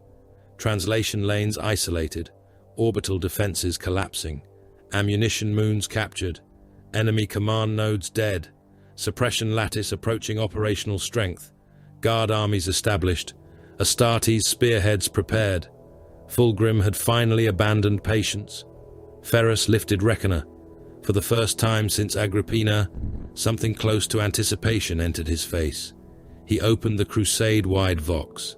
Every bridge, every armor column, every chapter command, every Titan princeps and Lord General, able to receive his words, heard the Gorgon speak. Now we kill my brother. Across the system, engines ignited. Dropcraft turned toward Vardos. Battle barges opened launch bays. Armored landers began their descent. The sons of the 10th followed their gene-sire into the fire. Vardos had been remade into a memory. Ferrus Manus saw it through the descending assault craft and understood immediately what Fulgrim had done. Black mountains rose beneath storm clouds heavy with ash. Rivers of magma cut through the basalt plains in branching scars, their orange glow reflecting from iron fortifications built into the earth. Ruined loyalist architecture had been transplanted across the battlefield with obscene precision. Bastions resembling the shattered defenses of the Dropsite massacre stood upon ridgelines they had no military reason to occupy. Broken statues of the Emperor lay face down in volcanic dust. Fragments of ancient legion heraldry had been embedded into gun emplacements. Even the color of the sky had been manipulated by chemical fires and warp-borne storms until it carried the bruised red-black of a world Ferrus had not seen in 10,000 years. Fulgrim wanted memory to fight before armies did. Ferrus watched the surface rise toward him. The past stirred. He strangled it. "Landing vector stable," reported the pilot. Below them, Vardos vanished beneath fire. The planetary assault had begun across 6 continents. More than 1 billion Imperial soldiers had already reached the surface, or were descending toward it. More followed. Heavy landers came down in formations so vast that their engine plumes became weather. Tank carriers opened their armored bellies before touchdown and disgorged Lehman Russ, Rogel Dawn, and super-heavy squadrons directly into prepared advance lanes. Mechanicus drop vaults struck the ground like falling fortresses and split open to release Skitarii maniples beneath clouds of radioactive dust. Coffin-shaped Titan landers descended through flak. One was struck before reaching the ground. Its descent thrusters failed. The entire mass rolled sideways in the atmosphere, burning until it struck the volcanic plain. The impact threw ash kilometers into the air. The Titan inside never walked. 2 others landed. Their containment housings burst open. God engines rose. War horns rolled across Vardos. The sound reached Ferrus through the assault craft hull. His expression did not change. "Ground contact in 20 seconds. Ferrus locked Reckoner across his back. "Open the ramp." "My lord, we are not yet." "Open it." The assault ramp descended into fire. Wind filled the compartment. Ash struck Ferrus's armor. He stepped out before the craft landed. The Primarch fell through the last 30 meters and struck Vardos hard enough to crack the basalt beneath his boots. Iron hands descended behind him. The world shook, not from Ferrus, from the guns. Basilisk batteries had begun firing before full emplacement. Crews lowered stabilizers, while the first Earthshaker rounds were already leaving their barrels. Manticore launchers raised missile racks through curtains of ash. Whirlwinds fired from Astartes landing zones. Mechanicus artillery added arcs of plasma and radiation that lit the clouds from below. Across the front, chaos answered. Demon engines crawled from trenches filled with screaming mortals. Corrupted knights marched between blackened fortresses. Emperor's children warbands descended from ruin lines in violent color, their armor bright against the dead world. Behind them came the mortal tide. Millions, drugged, altered, howling. Needles jutted from necks and spines. Tubes fed stimulants directly into hearts. Men ran forward with amputated hands, replaced by hooks, blades, or crude grafted weapons. Some carried detonators wired to the explosives strapped around their bodies. Others dragged broken standards behind them through mud made from ash, blood, and the remains of those who had died minutes earlier. The Imperial line fired. The front of the mortal host disappeared. More came. Ferrus ignored them. His gaze was on the terrain, a ridge to the west, a manufactorum ruin ahead, the narrow gorge beyond it. He had seen arrangements like these before. Not here. Another life. Another death. Karnok Var appeared on the tactical feed. Enemy center withdrawing. Ferrus studied the movement. Too soon. The Emperor's children formations were falling back in disciplined stages, while mortal troops continued advancing. Ferros transmitted from the northern spearhead. Historical parallel noted. No. Recommendation? Ferrus looked toward the retreating line. Pursue. Silence. Then Var said, "With the main spearhead?" "No." Ferrus changed the tactical display.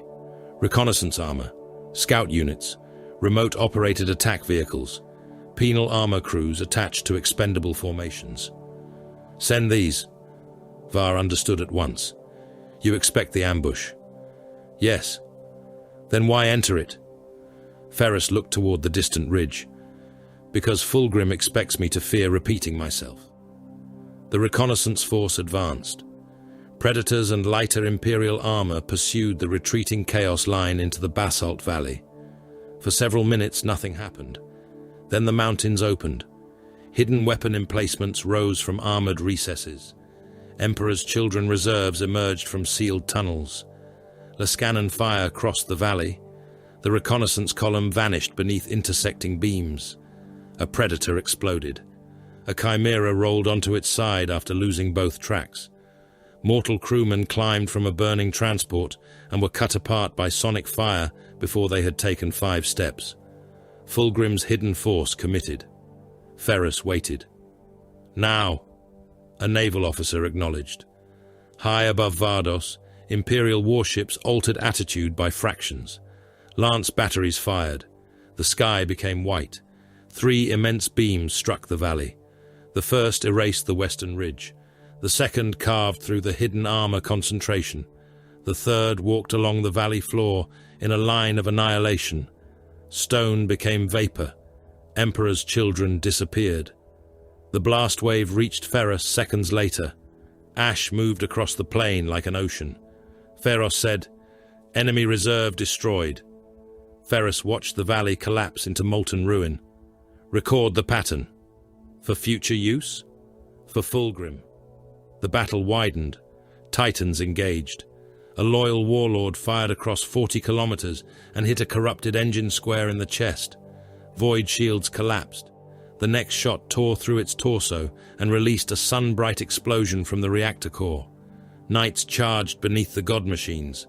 Armored divisions met between magma trenches. Bolter fire became too small to hear beneath artillery. Men died in numbers no human mind could hold. Ferrus moved through it. Then the warp opened above the center of the battlefield. Not a portal, a wound. Reality recoiled. Purple lightning spread across the clouds. Demons stopped fighting and turned toward the sky. Some fell to their knees. Others screamed in ecstasy. The Imperial lines faltered. Ferrus looked up. Fulgrim descended. The demon Primarch did not fall. He unfolded from unreality. 4 arms spread beneath wings that shimmered between flesh and nightmare. His lower body coiled through the air in the vast, serpentine form he had chosen for himself. Armor shone across his torso, lacquered in colors too vivid for the dead world beneath him. Blades burned in several hands. Around him, gravity seemed uncertain. Men floated from the ground before bursting. One Leman Russ rose nose first into the air, as though lifted by an invisible hand. Fulgrim struck it. The tank came apart. Its turret spun away, trailing the commander's upper body from the hatch. Ferrus stopped walking. For one moment Vardos disappeared. He saw a forge, Fulgrim laughing across molten metal, a blade offered in friendship, a hammer made by one brother for another. He saw pride, competition, admiration, then Istvan, Fulgrim's face, the sword, the betrayal, his own rage. The moment's certainty became blindness, the moment he died. Ferrus's hand closed around Reckoner. The metal haft groaned. A hairline fracture appeared beneath his fingers. He stared at Fulgrim. Fulgrim saw him. Even across kilometers of war, Ferrus felt recognition pass between them. The demon Primarch smiled. Then he descended into the iron hands. The first warrior died before he could fire. Fulgrim caught him across the torso with one blade and cut him in 2. The upper half fell in one direction, legs in another. Another Astartes charged. Fulgrim seized him by the throat. The warrior's armor cracked beneath the demon's grip. Fulgrim looked toward Ferrus as he squeezed. The iron hand's helm collapsed. Bone and blood sprayed through the grill. Fulgrim threw the corpse aside. Ferrus did not move. 3 more sons of Medusa attacked. Fulgrim killed them slowly. One lost both arms. One was opened from abdomen to sternum. The third was caught in Fulgrim's coils and crushed until ceramite broke into the body beneath it. Ferrus issued orders. Second armor group, pivot east. Var's voice returned. Confirmed. Fulgrim killed another Iron Hand. Basilisk batteries, shift fire to grid Theban. A distant officer acknowledged. Fulgrim looked toward Ferrus again. His smile faltered. He seized a wounded Astartes from the ground. The warrior still lived. Fulgrim took one leg in one hand and the opposite shoulder in another. He pulled. The body broke. The Astartes screamed once before his spine tore. Fulgrim threw what remained toward Ferrus. Ferrus caught him. Blood ran across the Primarch's arms. The Iron Hand's faceplate had been torn away. Half his face was gone. One eye remained. "Gene, sire," he managed. Ferrus lowered him carefully to the ground. "Hold." The warrior tried to speak. Ferrus was already turning. "Var, begin withdrawal." For the first time, hesitation entered the command channel. "My lord?" "Withdraw the center." Ferrus transmitted at once. "Enemy pursuing." "I know." Ferrus looked toward Fulgrim. The demon Primarch's expression transformed. Delight. Ferrus turned his back on him. Across the battlefield, Imperial lines began retreating, not breaking, withdrawing. Tank formations reversed through smoke. Infantry fell back from prepared positions. Dreadnoughts covered retreating columns. Fulgrim laughed. The sound rolled through the warp and entered every mind near enough to hear it. The Emperor's children advanced. Their mortal armies came with them. Chaos armor moved from fortified positions. Demon engines climbed from trenches. The retreat accelerated. For a moment, even the Iron Hands believed Ferrus had yielded ground because memory had finally broken him. Var did not. He had seen the deployment maps. He watched the enemy cross the first marker, then the second, then the third. "Hold withdrawal." Ferrus's voice came over the command net. Var obeyed. Fulgrim's elite armor passed beyond the demon support pylons. The Emperor's children advanced into the valley. Ferrus waited. Close. The world erupted. Hidden shadow sword companies powered up beneath camouflage fields. Volcano cannon fired from opposite ridges. The first shots cut through corrupted knights. Armored hulks exploded. Vindicators emerged from buried revetments. Demolisher cannons spoke. Whirlwind batteries saturated the rear approaches. Basilisks fired from beyond the horizon. The retreating Iron Hands stopped, then turned. The supposed rout became a wall. Chaos armor found itself inside intersecting kill zones. Ferrus watched Fulgrim realize it. The demon Primarch's smile disappeared. "Advance," Ferrus said. The anvil moved. Guard armies remained behind. Several of them had always been intended to. Lord General Hearth contacted Ferrus from the southern defense line. "My lord, enemy density exceeds extraction projections." Ferrus studied his position. Hearth commanded more than 12 million surviving soldiers. If they withdrew, Fulgrim's mortal host would escape the closing encirclement. "How long can you hold?" 40 minutes. "Hold for an hour." Silence. Hearth understood. "There will be nothing left." "Yes." Another pause. Then, "By your command." The southern armies remained. Cultists hit them first, then Emperor's children, then demons.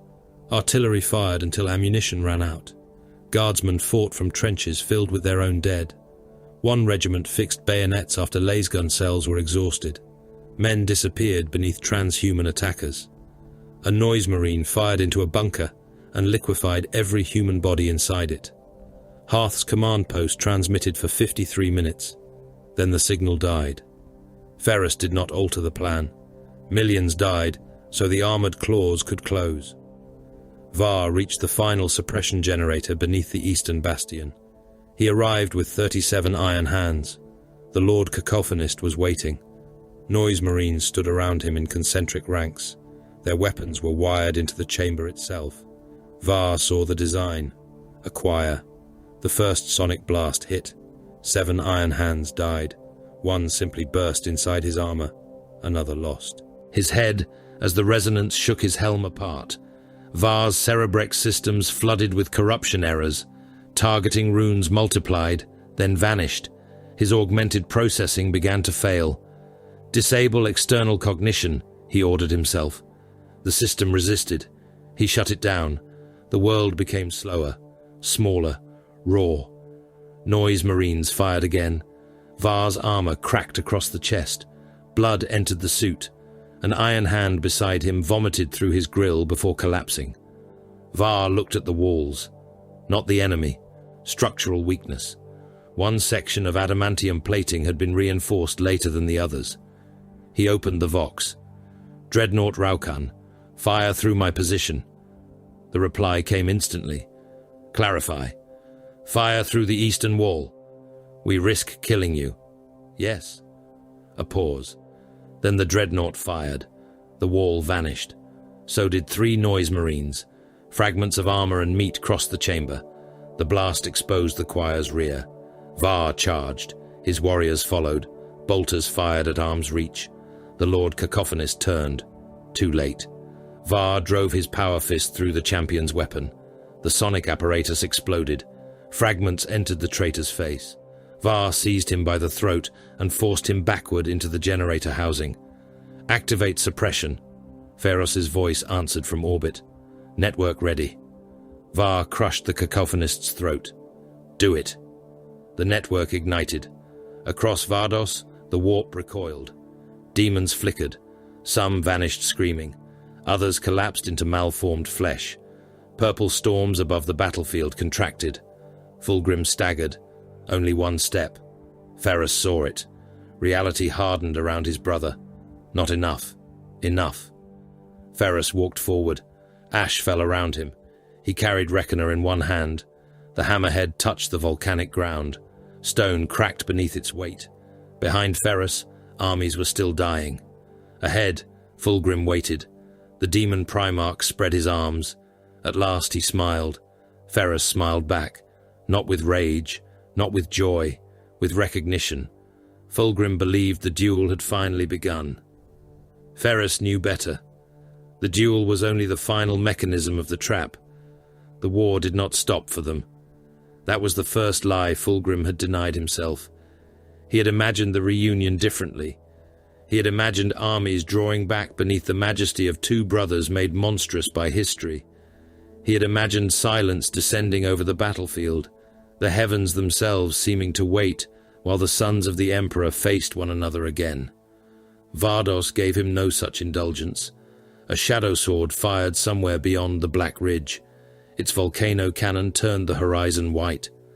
An instant later, a corrupted knight vanished from the waist upward, its torso becoming an expanding globe of incandescent metal and atomized crew. The machine's legs took another 3 steps before collapsing into the magma trench beside them. Basilisk shells screamed overhead. Bolter fire rattled through the ruins. Iron Hands and Emperor's children killed one another along the crater edges, while Skitarii cohorts advanced through radioactive ash in disciplined blocks. Farther away, 2 titans fought between burning manufactoria. Their war horns sounded like gods dying.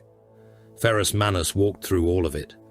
Reckoner dragged briefly across the volcanic ground beside him. The hammerhead gouged a black line through the stone. Fulgrim descended. The demon Primarch's vast serpentine form coiled through the ash. 4 arms spread around him, each bearing a weapon shaped by 10,000 years of corruption, indulgence and memory. His armor gleamed despite the filth of battle. The faces worked into its surfaces whispered and moaned. Violet witchfire crawled along the edges of his blades. Ferrus stopped. Fulgrim smiled. "There you are." A tank shell passed between them and struck a ruined bunker. The explosion showered both Primarchs with pulverized ferrocrete. Neither looked away. Fulgrim's smile widened. "Brother." Ferrus lifted Reckoner. Fulgrim laughed softly. "No greeting." Ferrus attacked.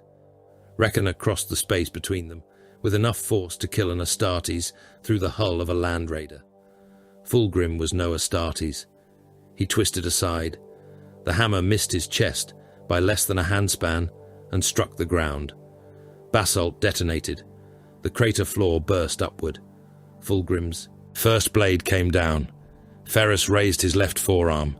Living metal met demon-forged edge. Sparks and violet fire exploded between them. A second blade cut across Ferrus's breastplate. Ceramite opened. A third struck for the throat. Ferrus ducked beneath it and drove his shoulder into Fulgrim's torso. The impact carried both of them through a broken wall. Stone collapsed. Fulgrim came out of the ruin laughing. "Oh, yes." Ferrus did not answer. Fulgrim moved like something that had forgotten the limitations of matter. His coils slid across broken ground without losing speed. His upper body turned through impossible angles. 4 weapons attacked in overlapping patterns, each strike calculated to force Ferrus toward the next. Ferrus gave ground. 1 step, 2, then none. A blade opened his right pauldron. Ferrus ignored it. Another cut across his thigh armor. He ignored that too. The third came for his face. Ferrus took the lesser wound to gain the greater position. His silver forearm smashed the weapon aside. Reckoner came around horizontally. Fulgrim crossed 2 blades to catch it. The hammer hit. The sound was not metal striking metal. It was a structural failure. Fulgrim was thrown sideways. One of his weapons spun from his hand. His serpentine body tore a trench through ash and broken armor. Ferrus followed. Fulgrim rose, smiling. "You still fight as though every problem is a wall." Ferrus swung again. Fulgrim avoided the blow. "And every wall may be broken." Another strike. Fulgrim flowed aside. "Do you remember Fireblade?" Ferrus's eyes hardened. Fulgrim saw it. Delight entered his face. "There. I wondered where you had hidden him." Ferrus attacked faster. Fulgrim parried. "Forgebreaker." Ferrus drove Reckoner downward. Fulgrim caught the haft between 2 blades. A perfect gift. Ferrus twisted the weapon free. Fulgrim leaned closer. "Not so perfect now, perhaps." Ferrus's fist struck him in the mouth. Fulgrim's head snapped sideways. Several teeth crossed the crater in a spray of luminous blood. The demon Primarch looked back. His smile returned around the ruined mouth. The teeth began regrowing. "You made that one yourself." Ferrus said nothing. "A replacement."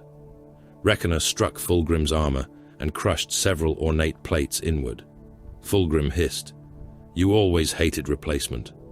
Ferrus hit him again. "I remember your face when I gave you Fireblade." Another blow. "I remember the first time you held Forgebreaker." Ferrus's jaw tightened. Fulgrim saw every fragment of reaction. He fed upon them. "And I remember Istvan." Ferrus stopped the next sword with his bare hand. The blade cut into silver flesh. It did not sever. Fulgrim's eyes widened slightly. Ferrus squeezed. The weapon cracked, then broke. Fulgrim stared at the fragments. Ferrus grabbed the wrist holding them. Fulgrim tried to pull away. Ferrus did not permit it. The Gorgon's fingers closed around the demon Primarch's arm. Muscle distorted. Bone beneath corrupted flesh resisted. Ferrus twisted. Fulgrim's smile vanished. The arm broke backward. The elbow bent the wrong way with a wet, enormous crack. Warp light burst from the wound. Fulgrim shrieked. Ferrus crushed the broken weapon in his other hand and drove his forehead into Fulgrim's face. The demon Primarch recoiled. Ferrus struck him again. Bone shattered. Again. Fulgrim's nose collapsed. Again. One eye burst beneath the impact. Fulgrim's broken arm writhed. Flesh flowed. Bone pulled itself back into place. The eye reformed like liquid glass. Ferrus watched it happen. Still hiding behind gifts. Fulgrim's expression changed. The next attack came without elegance. 3 blades struck at once. Ferrus deflected one. The second opened his flank. The third punched through. The blade entered beneath his ribs and emerged from his back. Ferrus stopped. Fulgrim drove forward. The weapon carried the Primarch backward through the crater wall. Black rock exploded around them. Ferrus disappeared into volcanic stone. Fulgrim followed. The blade remained through his body. Ferrus's blood ran along its length. Fulgrim leaned over him. "There." His voice had changed. Softer. Reverent. Ferrus knew the posture. Knew the angle. Knew the expression. Fulgrim wanted ritual. Wanted repetition. Wanted the dead. Brother beneath him once more. "You remember this?" Ferrus looked at the blade through his own body, then at Fulgrim. "Yes." Fulgrim smiled. Ferrus seized the embedded weapon. Not the hilt. The blade. His silver hand closed around it. Fulgrim pulled. Ferrus did not release. Instead, he pulled Fulgrim closer. The demon Primarch's expression shifted. Ferrus headbutted him. The first impact broke the newly reformed nose. The second shattered teeth. The third crushed the front of Fulgrim's face into something barely resembling beauty. Fulgrim tried to withdraw. Ferrus pulled harder. The sword tore through his own flesh as he dragged his brother forward. Blood poured from the wound. Ferrus ignored it. He headbutted Fulgrim again. The Phoenician screamed. Ferrus spat blood into his ruined face. "You talk too much." Then the fight became ugly. Fulgrim had wanted a duel. Ferrus denied him one. The Gorgon let Reckoner fall. He seized one of Fulgrim's sword arms and bit into the wrist where corrupted flesh met armor. His teeth closed. Fulgrim recoiled in disbelief. Ferrus tore. Flesh came away in his mouth. Warp-tainted blood flooded across his face. He spat it out. Fulgrim shrieked more from outrage than pain. "You animal!" Ferrus grabbed the damaged arm. "Correct." He broke it. Fulgrim slashed at his face. Ferrus ducked and drove one silver fist into the demon Primarch's abdomen. Armor folded. The impact ruptured flesh beneath it. Fulgrim's body bent around the blow. Ferrus seized one of his lower arms and forced it backward until the shoulder dislocated. Fulgrim clawed at Ferrus's helm. Ferrus rammed his fingers into the joint between breastplate and gorget. He pulled. Armor tore. Something beneath it came loose with a sound like wet cloth ripping. Fulgrim screamed. He brought his coils around. They wrapped Ferrus, tightened. The Gorgon's armor groaned. Ribs cracked inside him. Ferrus punched. Once, twice, again. Each blow landed against Fulgrim's side. Flesh ruptured. Warp light bled through. Fulgrim tightened harder. Ferrus's breastplate buckled. He drove both thumbs into a wound he had already opened and tore it wider. Fulgrim released him. Ferrus fell to one knee. The demon Primarch struck him across the helm. Ferrus rolled through rubble. Fulgrim descended upon him, face no longer beautiful. The expressions of exquisite superiority were gone. There was hatred now, raw, petulant, ancient. "You were supposed to understand." Ferrus rose. Fulgrim struck. "You were supposed to hate me." Ferrus caught the wrist. Fulgrim's other fist hit him in the chest. "You did hate me." Ferrus drove his knee into Fulgrim's torso. The Phoenician folded around it. Ferrus took his head in both hands and slammed it into the ground. The crater floor broke. "You still do." Ferrus lifted him, slammed him again. The stone broke deeper. Fulgrim screamed and transformed the scream into psychic force. The world convulsed. Ferrus was thrown backward. He struck the ground hard enough to carve through the basalt. The suppression network flickered. The warp surged around Fulgrim. His broken limbs straightened. His damaged face rebuilt itself. The wounds Ferrus had torn open closed in seconds. Fulgrim rose. This time there was no smile. The air around him filled with screaming faces. Reality loosened. Demonic shapes reached through cracks in the world. Ferrus stood, slowly. Blood poured from his side. His armor was open across the chest. One eye lens had died. His left shoulder plate hung by damaged couplings. Reckoner lay 30 meters away. Fulgrim lifted all four hands. Weapons formed in them from warp light and memory. "You cannot beat what I became." Ferrus looked at him. "No." Fulgrim paused. The admission pleased him. Ferrus wiped blood from his mouth. That was never the plan. Fulgrim attacked. Warp power struck Ferrus like a collapsing fortress. The Gorgon was driven to his knees. Stone cracked beneath him. Fulgrim's first blade opened his shoulder. The second cut through the ruined breastplate. The third struck his silver forearm and forced it down. The fourth rested against his throat. Fulgrim stood over him. Exactly as he wanted. Exactly as he remembered. The battle continued around them. Astartes died at the crater rim. A tank burned close enough for ammunition to cook inside its hull. A Titan fell in the distance, its reactor detonation turning the ash clouds white. Fulgrim lowered his face. "Look at you."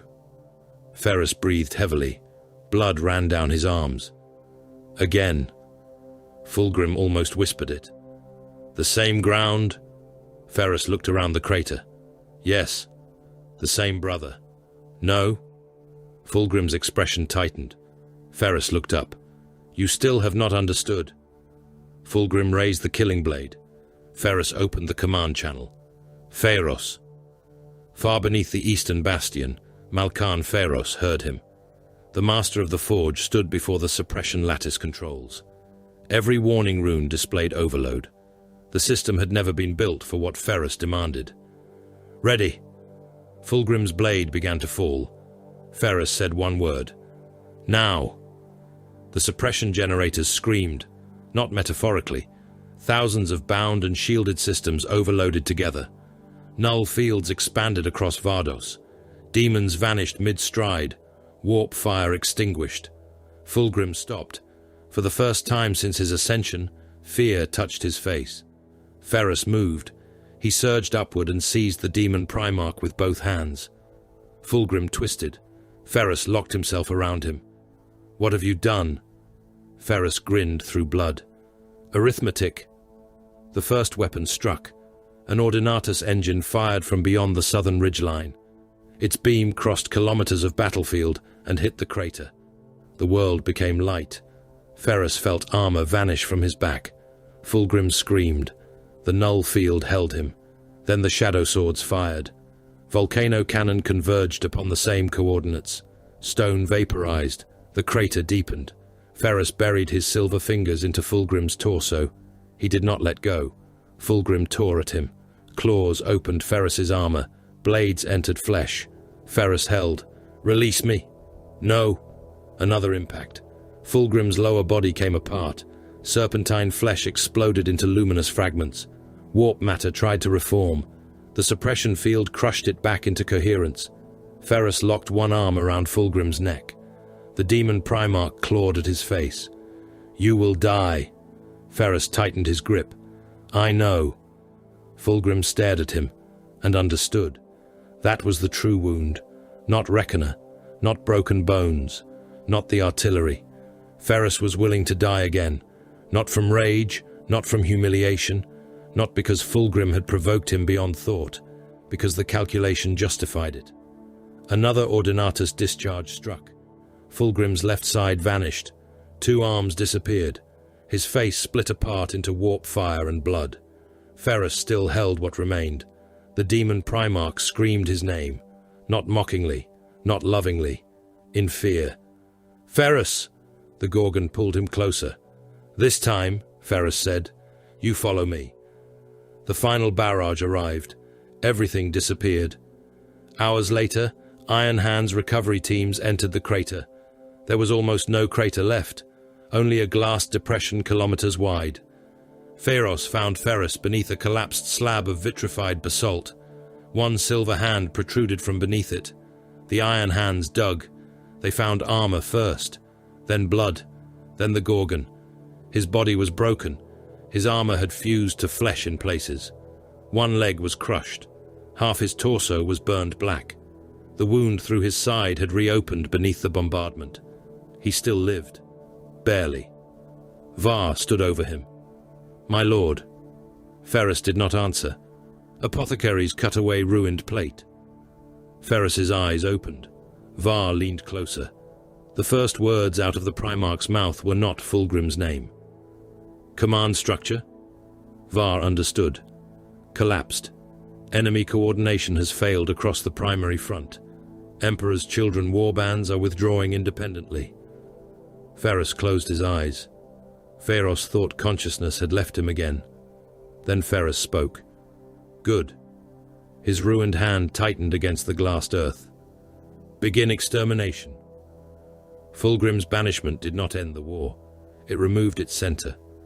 Across Vardos, the Emperor's children ceased to behave like an army and became predators deprived of the voice that had directed their hunger.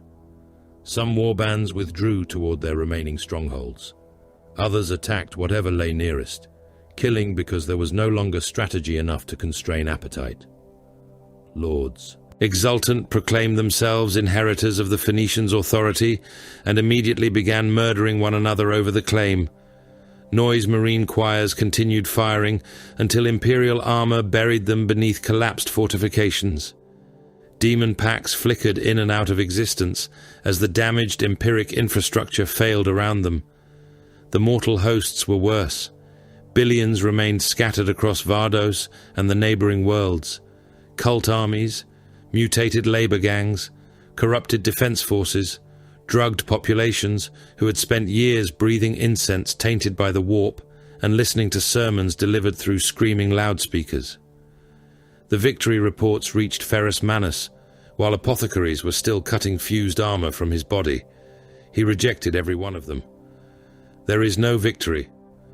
Malkan Ferros stood beside the surgical platform. Ferrus lay restrained beneath articulated medical arms. Sections of blackened plate had been removed from his chest and left leg. His flesh beneath was a map of burns, penetrations and fractures. One lung had partially collapsed. 3 ribs had been rebuilt with augmetic reinforcement. A blade wound through the flank remained held open by surgical clamps, while an apothecary removed fragments of corrupted metal from within it. Ferrus had accepted enough anesthetic to prevent involuntary movement. No more. The apothecary paused when the Primarch spoke.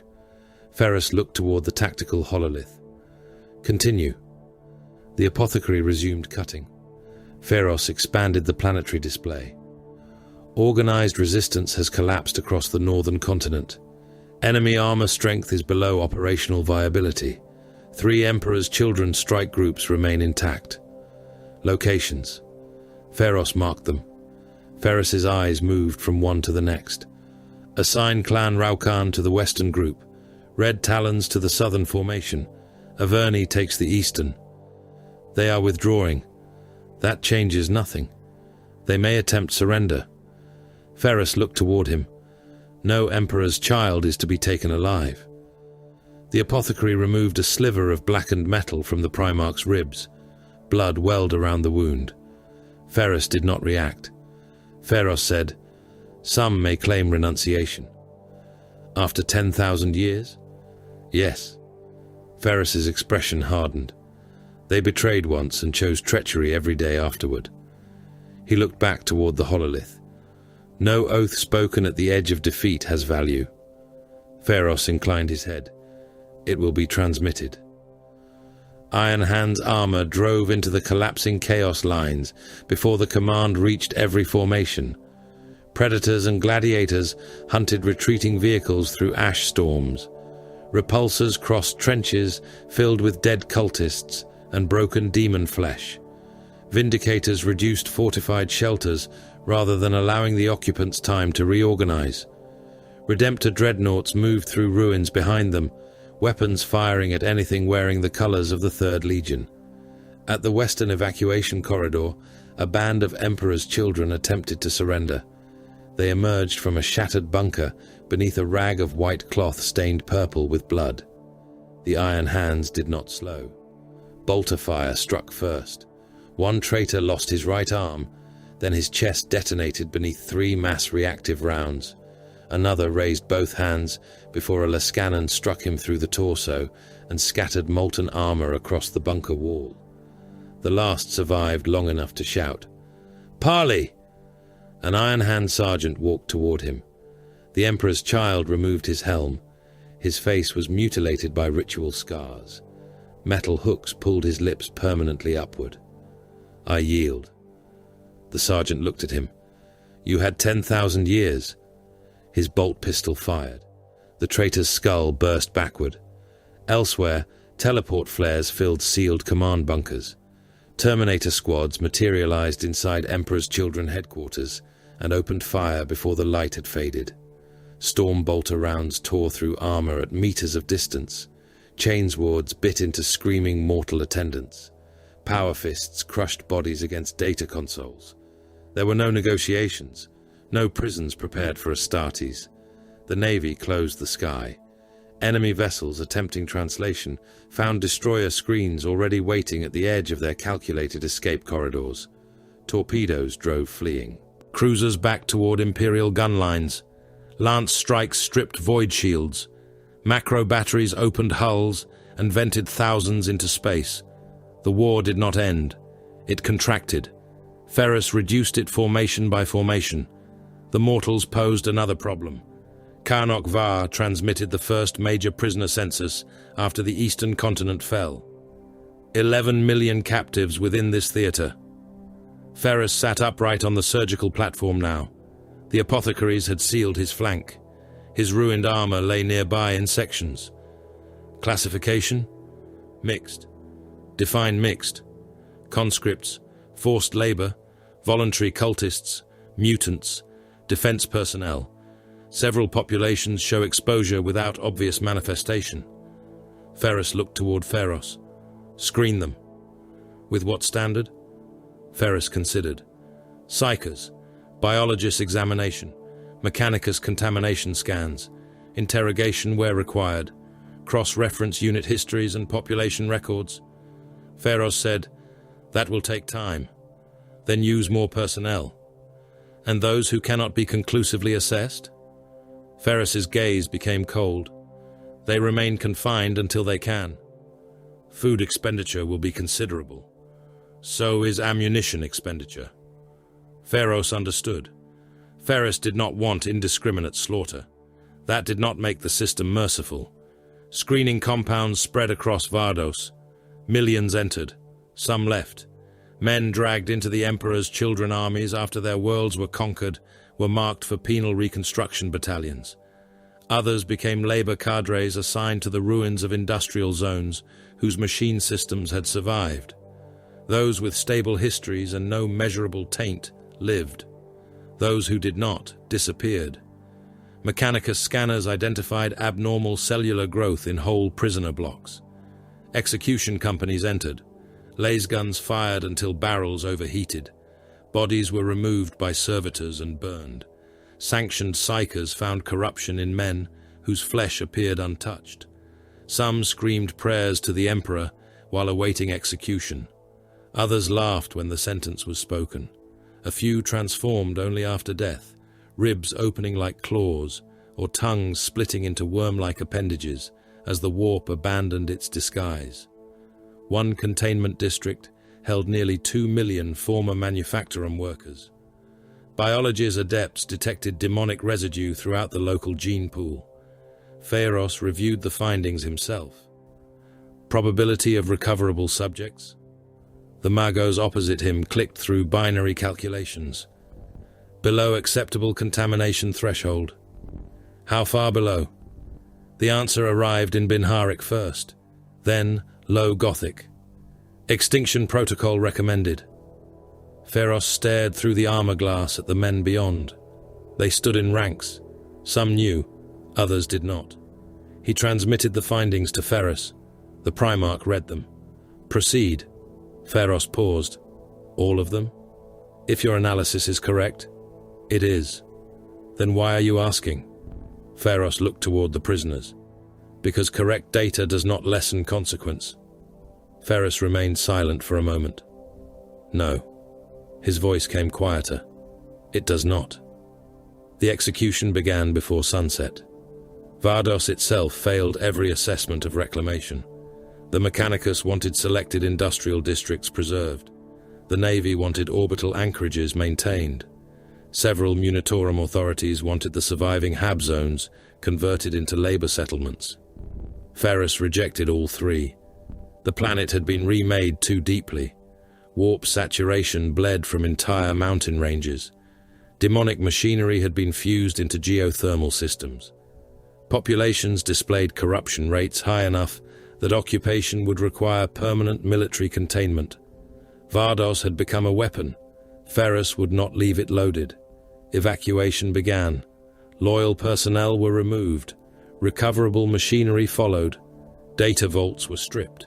Gene stocks, ammunition, plasma reactors, industrial templates and functioning armor were lifted into orbit.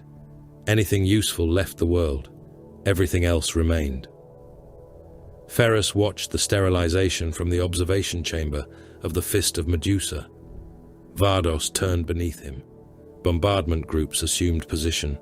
Cyclonic torpedoes would have been faster. Ferrus did not use them. He wanted the useful crustal regions intact for later. Salvage if contamination readings eventually permitted it, so the fleet killed the surface methodically. Macro shelling broke the remaining cities. Lance strikes swept across demon zones. Incendiary saturation turned Hab continents into firestorms. Atmospheric processes died. Oceans near the primary industrial belts boiled beneath orbital heat. The night side of Vardos glowed. Cities that had consumed billions during the campaign vanished beneath expanding storms of red and white. Ferrus watched. Phaeros stood beside him. Neither prayed, neither celebrated. When the bombardment ended, Vardos looked less like a world than a cauterized wound. Robert Gilliman arrived the following day. He found Ferrus beneath the knives again. The Primarch of the Iron Hand sat bare to the waist, while apothecaries worked on his left shoulder. Scar tissue had already begun forming, where the barrage had cooked flesh beneath armor. A surgical saw removed a fused piece of ceramite from damaged bone. Gilliman stopped at the entrance. Ferrus looked toward him. "You are late." Gilliman stared. "You were nearly killed." "Yes."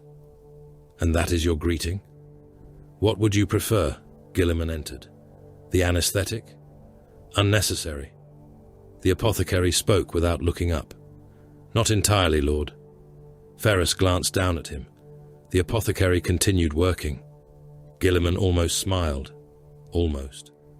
Then he saw the casualty projection waiting beside the surgical table. The expression disappeared. "The totals are confirmed?" Ferrus answered. "Yes." Gilliman looked at the figures. Billions. Not all dead. The distinction offered little comfort. Dead, wounded, missing, civilian losses, penalized populations, destroyed regiments, naval casualties, whole formations that existed now only as names in Munitorum archives. Gilliman looked at Ferrus. "You won your war." Ferrus's mouth tightened. "I broke Fulgrim's offensive." "You preserved Agrippina." "Yes." "You reopened the industrial routes." "Yes." "You banished Fulgrim." "For now." Gilliman stepped closer. "And the price?" Ferrus looked toward the casualty display. "Recorded." "That is all you have to say?" "What statement changes it?" Gilliman's voice hardened. "The Imperium cannot be saved if every salvation resembles annihilation." Ferrus did not answer immediately. The surgical saw stopped. The apothecary removed another piece of fused armor. Ferrus looked at his brother. "And there will be no Imperium left to judge us if commanders lose wars because they fear necessary costs." "Necessary?" "Yes." "You use that word very easily." "No." Ferrus rose from the surgical platform, despite the apothecary's protest. Blood seeped from the reopened edge of one wound. Ferrus ignored it. "I use it exactly." Gilliman looked up at him. "Billions died. And more would have died if Fulgrim reached Agrippina's deeper industrial systems. You cannot know that.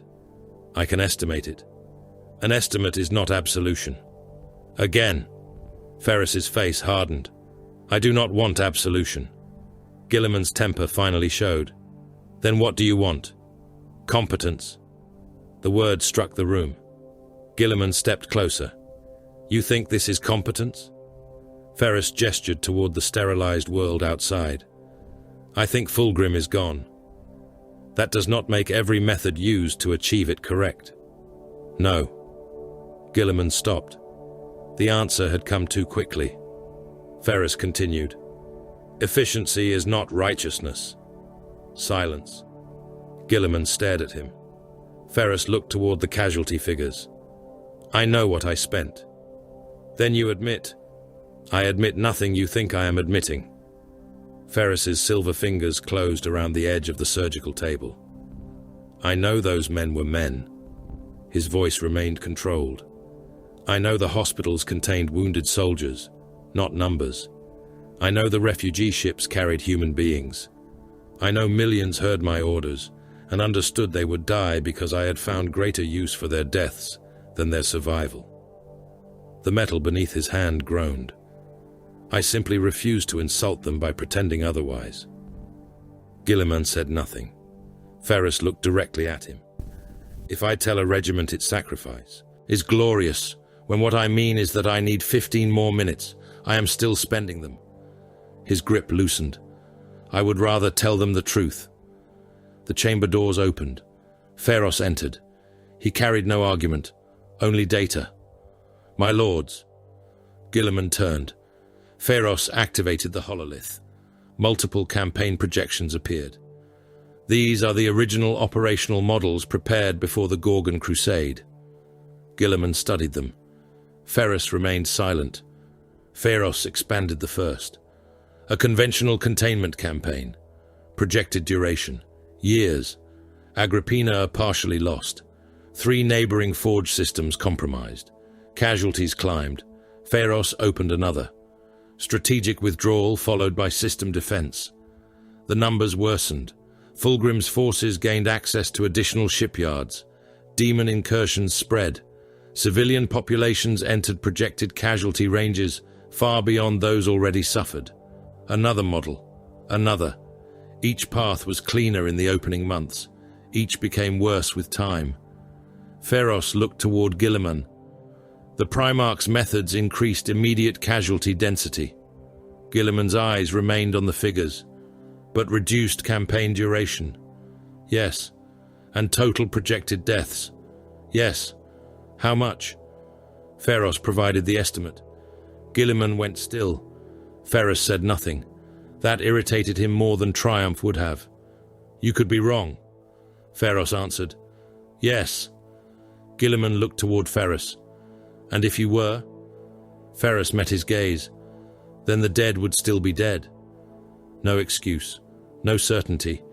Only consequence. Guilliman looked back toward the projections. Ferrus's cruelty had perhaps saved lives. Not because he valued life more. Because he ended the killing faster. That possibility was harder to endure than simple barbarism. Days later, the Iron Hands gathered. Ferrus stood before the Iron Council again. This time no statue towered behind them. No one knelt. Good. Ferrus looked across the assembled warriors. The tempering continues. He spoke of augmetics, clan independence, mechanized doctrine, the Iron Council. None would be abolished. Then he named the practices that would end. Ritual replacement of healthy flesh. Doctrinal self-mutilation performed without tactical purpose. The teaching that organic existence itself constituted failure.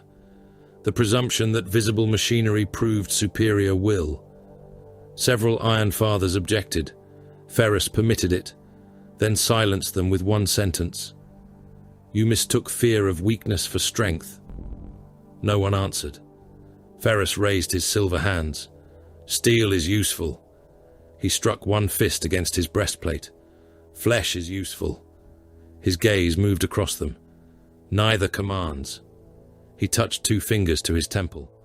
Will commands. Ferrus understood what was being born. Not the old legion. Not the old chapter. Something harder. Not because it contained more metal. Because it had finally been forced to examine why the metal was there. Guilliman prepared to depart. His wars had not waited. No war in the Imperium ever did. Before boarding his vessel, he stood with Ferrus before a galactic hololith. Threat markers filled it. Tyrannid advances, Orc empires, Necron awakenings, traitor fleets, lost systems, warp storms, worlds whose status had not been confirmed in generations. Humanity remained surrounded. Guilliman looked toward his brother. What now? Ferrus studied the galaxy.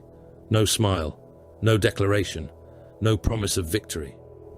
Work. Guilliman regarded him for several seconds, then nodded. Behind them, the astropathic choir began transmitting. Orders crossed the void. Forge worlds received production demands. Navy groups altered course. Guard armies were assigned new embarkation zones. Iron Hands strike cruisers ignited their drives. Across the Imperium, commanders opened sealed messages, bearing the authority of the Gorgon Crusade. Ferrus Manus looked upon a galaxy drowning in war, and began choosing where the hammer would fall next. The first lie spread before the truth had even reached Terra. Ferrus Manus had risen from the dead. The second lie followed it. Ferrus Manus had returned by the Emperor's will. The third was grander. Ferrus Manus had defeated death itself. By the time authenticated reports crossed the astropathic choirs of Segmentum Solar, none of those stories could be killed. Shrine worlds declared feast days. Pilgrims gathered before statues of the Gorgon, carved by men whose ancestors had never seen an iron hand. Ecclesiastical preachers proclaimed his return proof that the Emperor still moved pieces upon the board of mankind. One cardinal described the Gorgon as the Emperor's iron fist made flesh again. Ferrus Manus ordered the sermon deleted from every command archive that received it. The sermon continued spreading. On Forge Worlds, the response was stranger. The living metal upon Ferrus's hands became theological ammunition. Some tech priests declared it evidence of divine union between flesh and machine. Others denounced such interpretation as unsanctioned mysticism. Several magi submitted sealed petitions requesting samples. Ferrus denied them. One asked to examine his hands directly. Ferrus denied that more forcefully. Rumor carried the refusals faster than his victories. To some Mechanicus sects, his contempt for ceremony made him dangerous. To others, it made him holy. The irony pleased no one, least of all Ferrus Manus. Across the Imperium, successor chapters descended from the 10th Legion opened archives sealed since the second founding. Gene records were compared. Ancient oaths were reread. Chapter masters argued over the meaning of blood. Some announced immediate obedience to their returned gene sire. Others refused to subordinate millennia of chapter identity to a Primarch they had known only as a genetic ancestor and a name carved into armor. Ferrus summoned none of them. That disturbed them more. Enemies reacted faster than allies. Traitor warlords rerouted fleets away from systems displaying Iron Hand's mobilization. Orc bosses sought them out. One greenskin empire altered the course of an entire war after intercepted slave transmissions spoke of the Gorgon's return. Necron dynasties adjusted threat calculations. Hive fleets did not care. The Tyranids came on. That, Ferrus thought, was almost refreshing. Robout Guilliman saw the deeper change before most. He stood before the Galactic Strategium aboard the Macrage's Honor and watched Imperial war planning mutate. Requests filled the command lattice. Ferrus Pattern armored concentration. Ferrus Pattern defensive abandonment. Ferrus Pattern casualty allocation. Ferrus Pattern counter-offensive doctrine. The phrase irritated him. The doctrine concerned him more. A general in Segmentum Tempestus requested permission to abandon 7 hive cities in order to draw an Orc invasion into pre-sighted artillery basins. A naval commander proposed sacrificing an entire convoy to trap a Chaos raiding fleet. A Lord Militant recommended doubling acceptable infantry losses during breach assaults because Gathis Secundus had demonstrated that concentrated expenditure could shorten a campaign. Every request contained numbers, projected deaths, projected survivors, projected worlds saved, projected worlds surrendered. Ferrus Manus had become a theorem. Guilliman hated that, not because the theorem was always wrong, because sometimes it was correct. He expanded the reports. One staff officer waited beside him. "My lord?" Guilliman did not look away. "How many commanders now reference the Gorgon Crusade in active operational planning?" The officer consulted his more than 200 major commands. "How many have requested direct doctrinal access?" 74. Guilliman closed his eyes for one moment. The officer misread the silence. "Shall access be restricted?" "No." "My lord, if we forbid them to study victory, they will study it badly." The officer bowed. Guilliman looked toward the burn marks representing ongoing wars. Ferrus had returned as a weapon. That much was obvious. The more dangerous possibility was that the Imperium had begun learning how to become him. On Medusa, the greater war was internal. Karnok Var watched 2 Iron Hands nearly kill one another over doctrine. They fought inside a training vault beneath Clan Averni's mobile fortress. Not ritual combat. Not quite. One warrior had retained both biological arms after the tempering began. The other wore ancient augmetic limbs and considered that decision a concession to weakness. Their argument became physical. Power fists remained inactive. That kept them alive. Bare ceramite. Gauntlets did enough. The first blow cracked a helm lens. The second warrior answered with a strike to the throat seal. Var let them continue for another 20 seconds. Then he stepped between them. He caught one wrist, blocked the other blow with his reconstructed arm. The replacement Lucius had forced upon him worked without fault. He had expected satisfaction from that. He found none. Enough. Both warriors stopped. One said, "Iron Captain, he rejects the lesson." The other answered, "He worships it." Var looked between them. Both statements are irrelevant. They went silent. Var pointed to the warrior who had retained his flesh. "Why?" The Astartes answered, "My arms function." "Only that?" The warrior hesitated. "No." "Then answer correctly."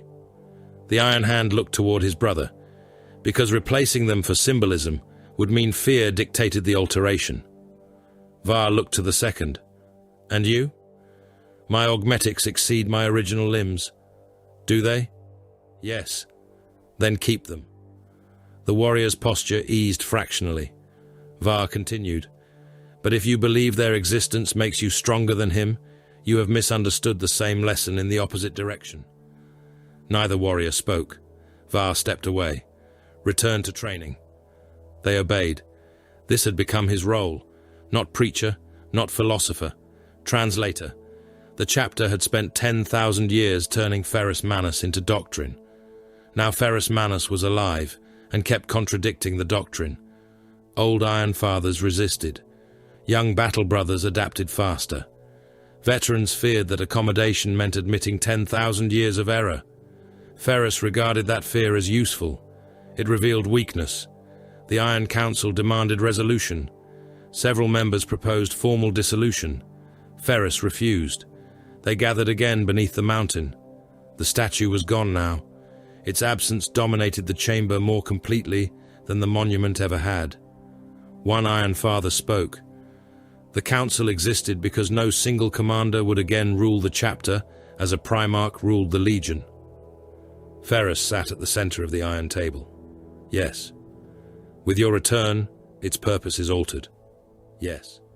"It may therefore be obsolete." "No." The Iron Father paused. Ferrus leaned forward. "If this institution functions only while I am dead, it is weak." Silence. "You will remain." Several council members exchanged glances. Ferrus noticed. "You expected conquest." One answered carefully, "You possess the authority." "Authority is not justification." That produced a deeper silence. Ferrus looked around the chamber. "The council will advise. It will challenge. It will argue. It will retain command of chapter matters that do not fall under my direct campaign authority." An Iron Father said, "And if we oppose you?" Ferrus's mouth tightened. "Then oppose me competently." No one moved. "If your argument is stronger than mine, I will use it.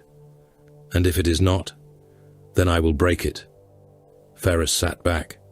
A structure incapable of surviving the presence of its creator deserves destruction. Var understood. The Primarch had returned to command his sons. He had not returned to make obedience easy. The Adeptus Mechanicus proved more difficult. Delegations came to Medusa carrying relics, treaties, demands, and praise. Some bowed deeply. Ferrus disliked those most.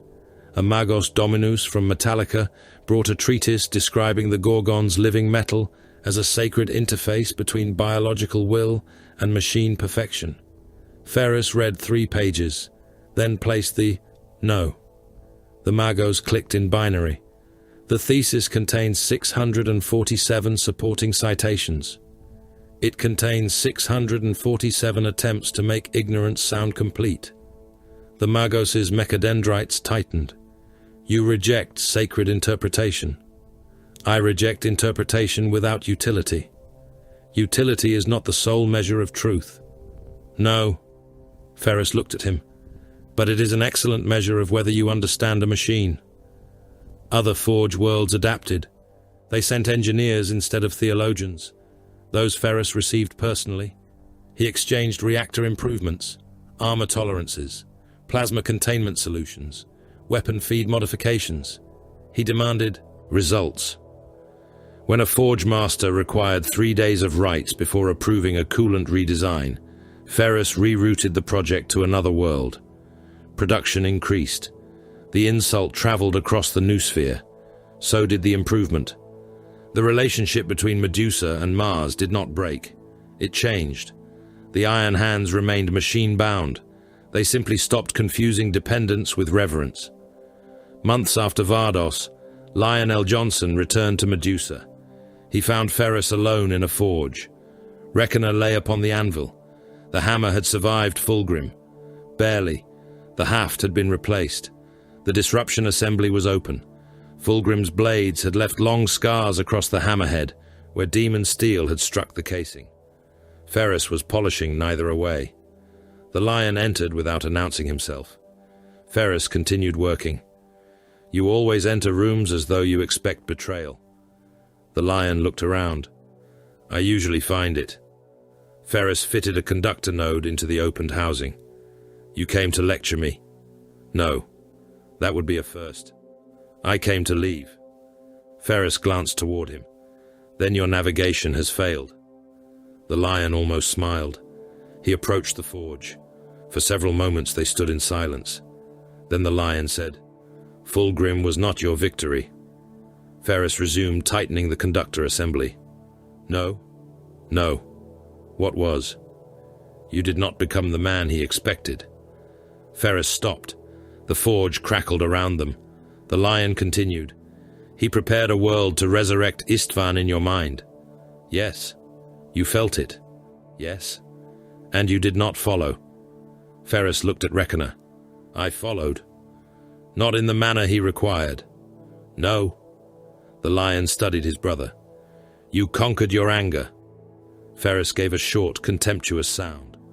No. The Lion waited. Ferrus closed the weapon housing. I found something more useful for it to do. The Lion nodded slowly. Yes. He understood. Of all Ferrus's brothers, perhaps he understood too well. Where are you going? Ferrus asked. Where I am required. Specific. You dislike answers you cannot measure.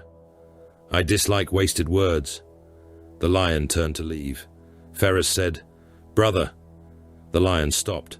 Ferrus did not look up. Do not die. The Lion's expression shifted by a fraction.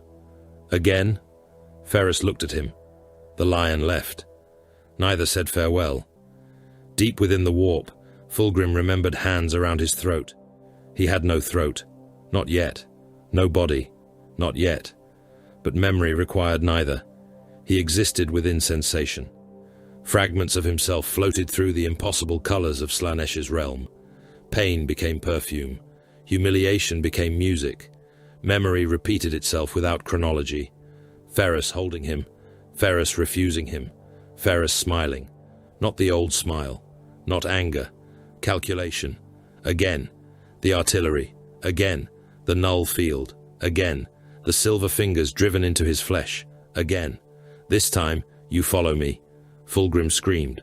The scream became a palace. The palace became skin. The skin tore itself open. He remembered Istvan. That memory had sustained him for 10,000 years. Ferrus furious. Ferrus wounded. Ferrus predictable. Ferrus dead. It had been perfect because Fulgrim had known exactly where to press. Now the memory had been poisoned. The brother who returned had looked directly at the same wound and refused to bleed in the proper direction. Fulgrim hated him for that. Worse, he needed to prove it false. Ferrus still belonged to the same rage. He must. He had to. The Gorgon could learn discipline. He could not change what he was. Fulgrim would show him. Next time there would be no armies, no null engines, no artillery geometry, no Gilliman, no Lion, no sons, only brothers. Then Ferrus would break correctly. Fulgrim laughed. Somewhere in the warp, new flesh began to grow around the sound. Reckoner was finished the following day. Ferrus examined the hammer. The scars remain. Ferrus lifted it. Yes. They could be removed. Yes. Ferrus waited. Ferrus looked at the gouges left by Fulgrim's weapons. Why remove them? Damage? No. Ferrus ran one silver thumb across the deepest mark. History. Ferrus inclined his head. Ferrus looked toward him. Do not make it. Sentimental. I would not. Good. The Primarch rested Reckoner against his shoulder. Perfection is Fulgrim's disease. He turned toward the armory doors. A weapon exists to function. Across the Imperium, 3 sons of the Emperor returned to war in 3 different ways. Guilliman remained where the Imperium was largest. He ruled because someone had to. He moved fleets, negotiated with institutions he despised, held together supply chains spanning light years, and tried to prevent mankind from consuming itself faster than its enemies could. The lion went where walls failed. He hunted. He appeared where traitors believed themselves secure, gathered warriors, destroyed threats, and vanished before institutions could build chains around him. Ferrus Manus went where wars had become too large for restraint. Armored crusades, forged sieges, sector-wide counter-offensives, fronts measured in continents and billions, where victory required industry, endurance, and the willingness to break armies against one another until only one remained.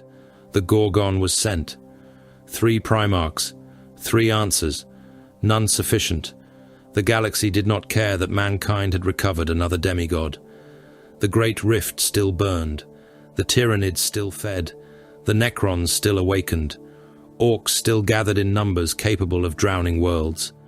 Chaos had lost Fulgrim for a time and gained a new reason to hate. Humanity was not saved.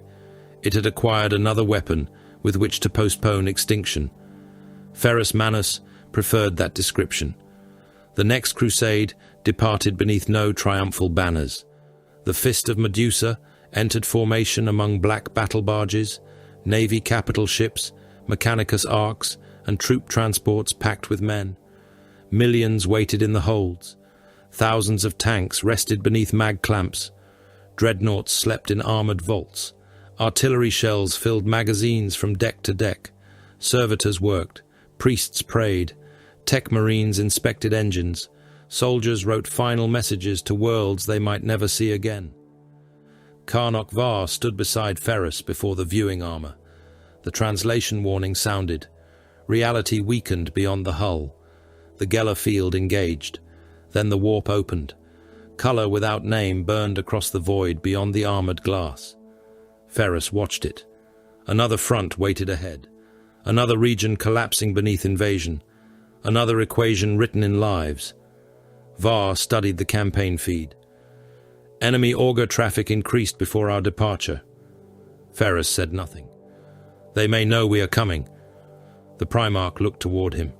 Var asked, "Do you consider that disadvantageous?" Ferrus turned back to the warp. "No." His silver hand rested upon Reckoner. "I hope they know." Var waited. The Gorgon watched unreality burn. Fear gives the weak time to understand that they are about to be tested.